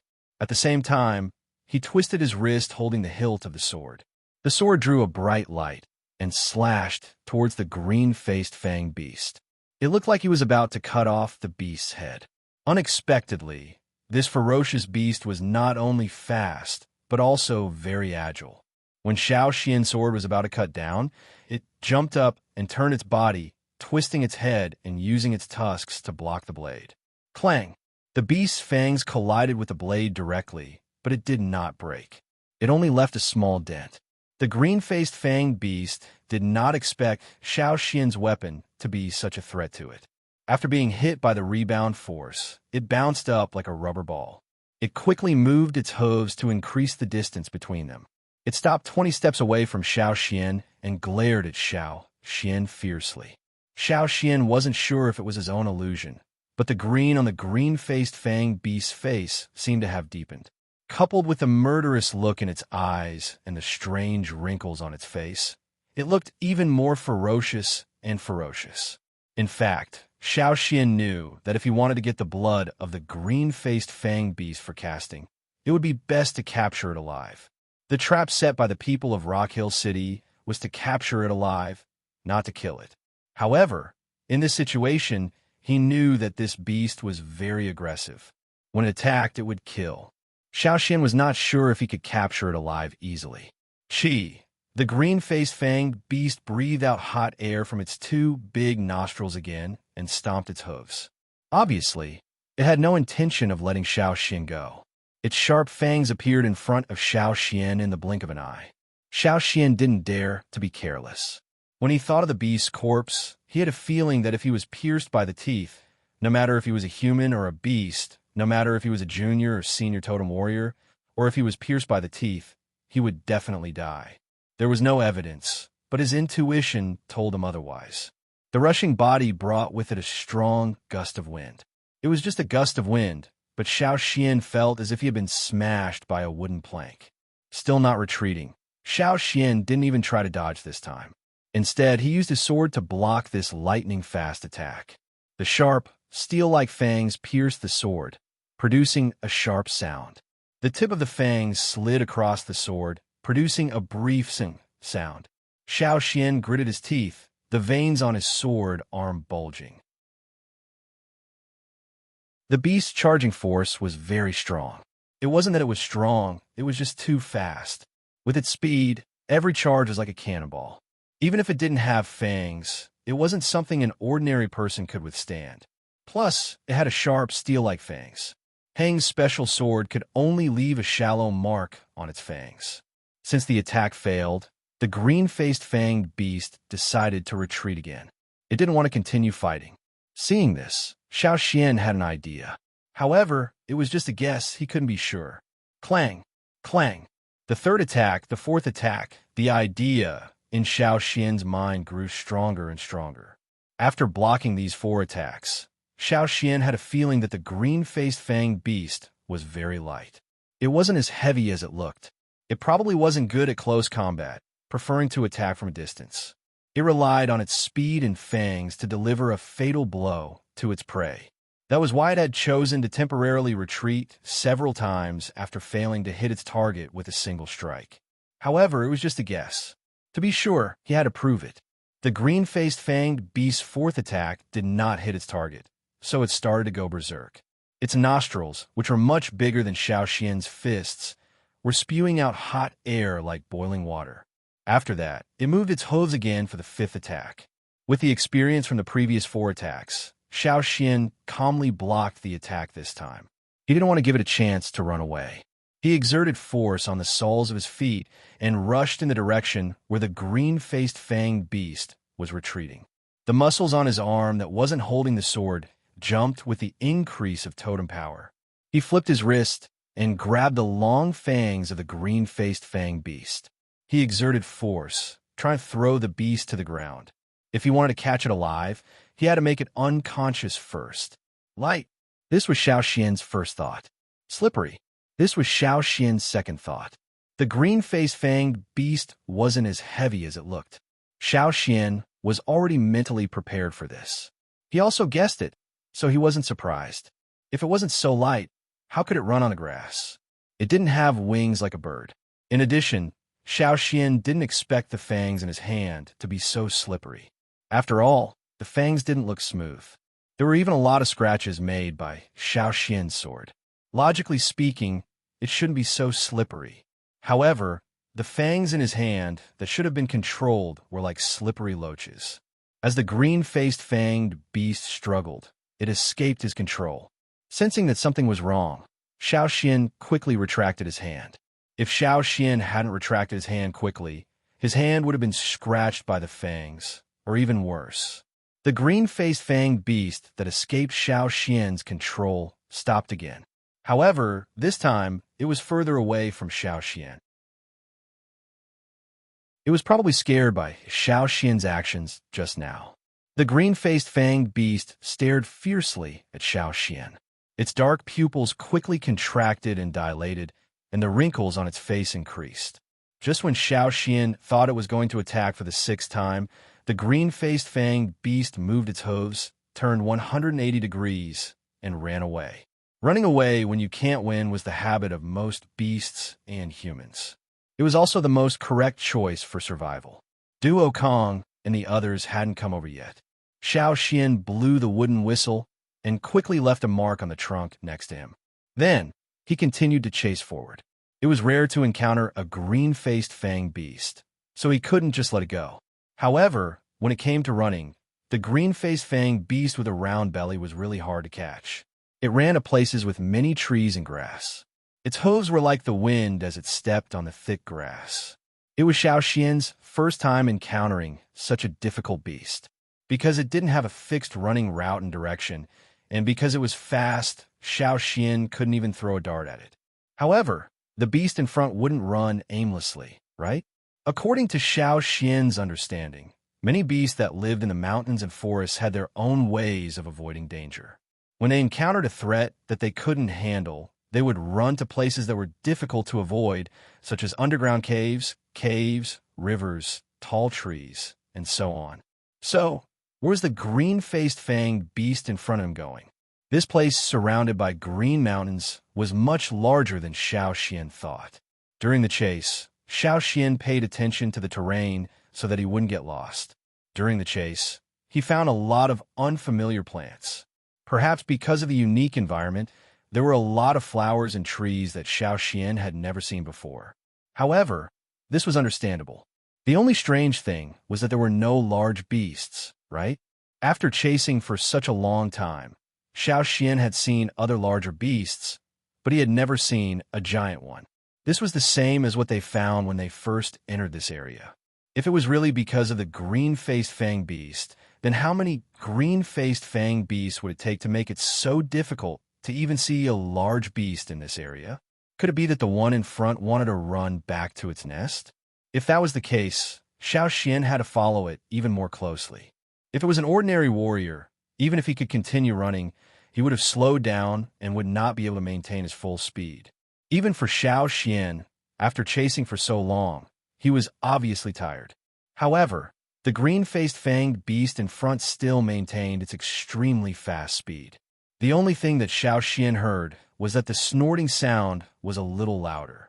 How long is it going to run? Xiao Xian looked at the green-faced fanged beast running in front of him and thought. In front of the forest was a mountain wall. The green-faced fanged beast in front of them didn't slow down at all, nor did it change direction. Although it was still running around, its general direction was toward the mountain wall in front of them. Could it be that there was something on the mountain wall? Xiao Xian chased the figure in front of him out of the forest. He quickly glanced at the mountain wall in front of him and didn't find anything wrong. It was similar to the mountain walls in other places. No. Xiao Xian's gaze swept across the mountain wall and fell on a spot near the ground. There was a hole there, and the green-faced fanged beast that rushed out of the forest was heading towards that hole. Is that where it's heading? Xiao Xian didn't know how deep the hole in the mountain wall was, and he didn't know if there were other entrances or exits. If it really rushed in, he didn't know if he could catch it again. Although Xiao Xian really wanted to stop the green-faced fanged beast in front of him, he was still one step behind. He could only watch as it got closer and closer to the hole in the mountain wall. The long hair on its head was blown away by the wind. The front half of its body was slightly bent, and the fangs that were slightly higher than its head were tilted downwards. It folded its front hooves and shot towards the hole. Looking at the series of movements, he knew that it wasn't the first time it did this. It was very skilled.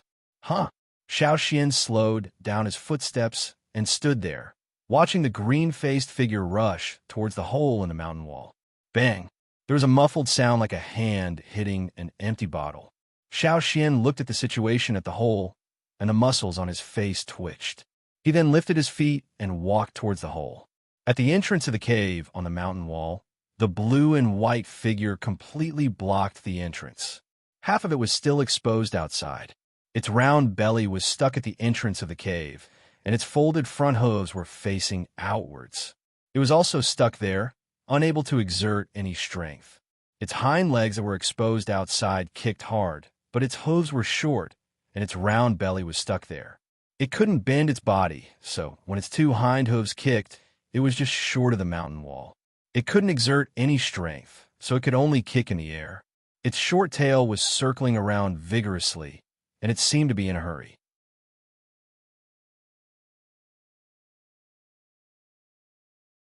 Chapter 547. Walking to the entrance of the cave, Xiao Xian looked at the lump that was blocking the entrance. He felt that the cave was a little too small, and this one was so fat. It would be a little too small for it to squeeze in unless its body was soft and flexible. Sure enough, it was blocked, right? It was rushing so fast just now and was blocking the entrance even harder. If no one pulled it out, who knew how long it would be stuck there? Unless it was starving and skinny. It was said that the green-faced fanged beast's skin was very thick, but Xiao Xian saw that most of its fur was not long. The different shades of green intertwined and looked very messy. However, this color was indeed an excellent camouflage in the forest. Coupled with its reaction speed and attack power that were completely different from its body size, it might not be able to dominate this place, but at least it would be hard to find a worthy opponent. Xiao Xian didn't know if this green-faced fanged beast had fallen into the trap set by the tribesmen or Rock Hill City people. The only thing he could be sure of was that this was the one he saw in his dream. The green-faced fanged beast that was stuck there kicked its hooves and tried to move forward. Unfortunately, it was useless. It couldn't get out or squeeze in. Its tail was swinging faster and faster. It was probably really desperate. If I knew this would happen, I wouldn't have put in so much effort, said Xiao Xian. He had been studying the traps set by the Rock Hill City people for the past few days. He wanted to use those traps to catch the beast, but he didn't expect to encounter such a situation. Looking around, Xiao Xian planned to find some vines to tie this beast up. It would be a pity if he didn't take advantage of such a good opportunity. After taking 2 steps, Xiao Xian stopped and turned back to the entrance of the cave. He took out the white worm silk from his animal skin bag. Originally, he wanted to use the silk to set up the trap, but now he changed his mind. Xiao Xian didn't know if ordinary vines could tie it up, so it was safer to use the silk. The front hooves were already stuck, so Xiao Xian could only tie up the back hooves to prevent it from escaping after he pulled it out. The green-faced fanged beast was too fast and hard to catch up with. The green-faced fanged beast couldn't run, and its strength was not as good as Xiao Xian's. No matter how hard the green-faced fanged beast tried, it couldn't move. Xiao Xian wrapped the white worm silk in his hand around the green-faced fanged beast's hind legs and tied it up. After tying it up, Xiao Xian reached out and poked the beast's hide. He could feel the thickness of its hide, but there was something strange about it. Other than the thickness of its hide, there was something wrong with it. When he tied it up, there was a strange feeling. He reached out and pressed down.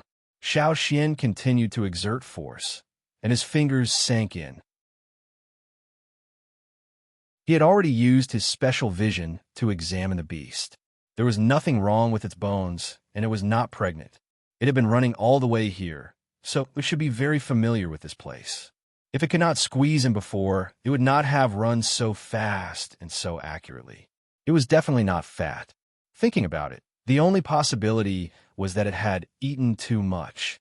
However, it was rare for a beast to swell like this after eating too much. Xiao Xian had not seen many beasts like this in his years of hunting. Moreover, other beasts, even if they could have such a big change after eating too much, were different from this beast. They would not be so soft.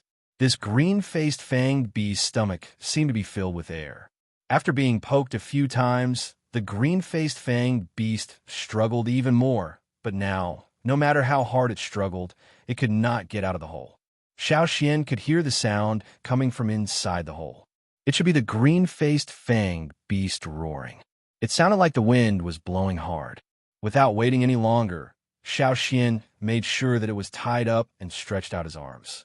His arms were like a clamp, clamping the beast's exposed torso outside the hole. His feet stepped on the wall of the hole, and his arms pulled out forcefully. Pop!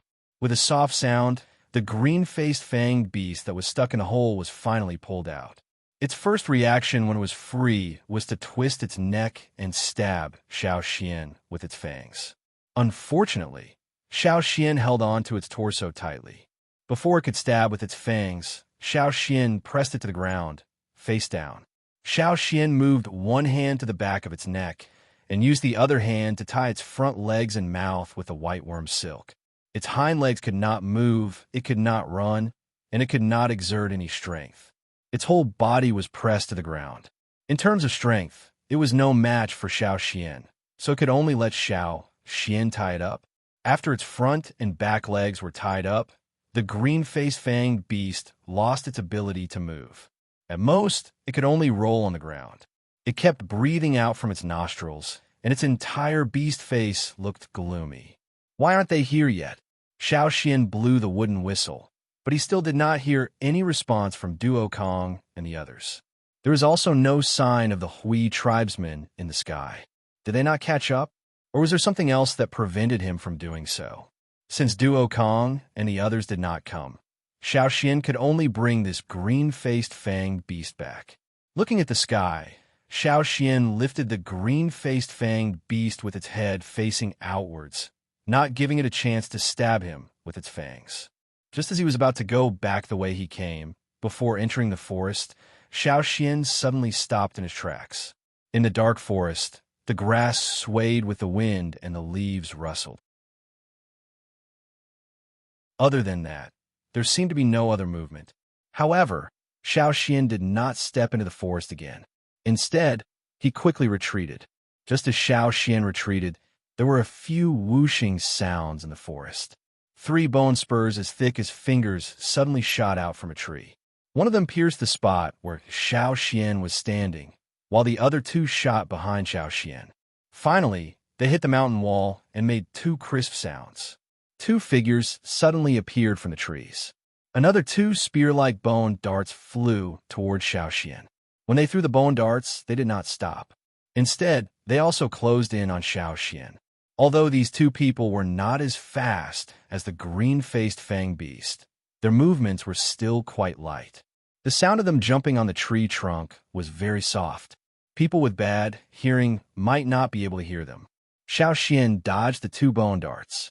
The approaching figures quickly enlarged in his eyes. He threw the green-faced fanged beast he was carrying up into the air. He held the sword in his other hand and swept it out. The sword made a whistling sound as it cut through the air. It was like a raging torrent. While he was facing the green-faced fanged beast, Xiao Xian still wanted to hold back a little. However, when facing these people, his attitude was different. When Xiao Xian moved, the 2 people changed their stance. One of them jumped up while the other was still facing Xiao Xian. They blocked Xiao Xian's sword. Clang! In the ear-piercing sound of metal hitting metal, the trembling sword reflected countless rays of light from Yangguang.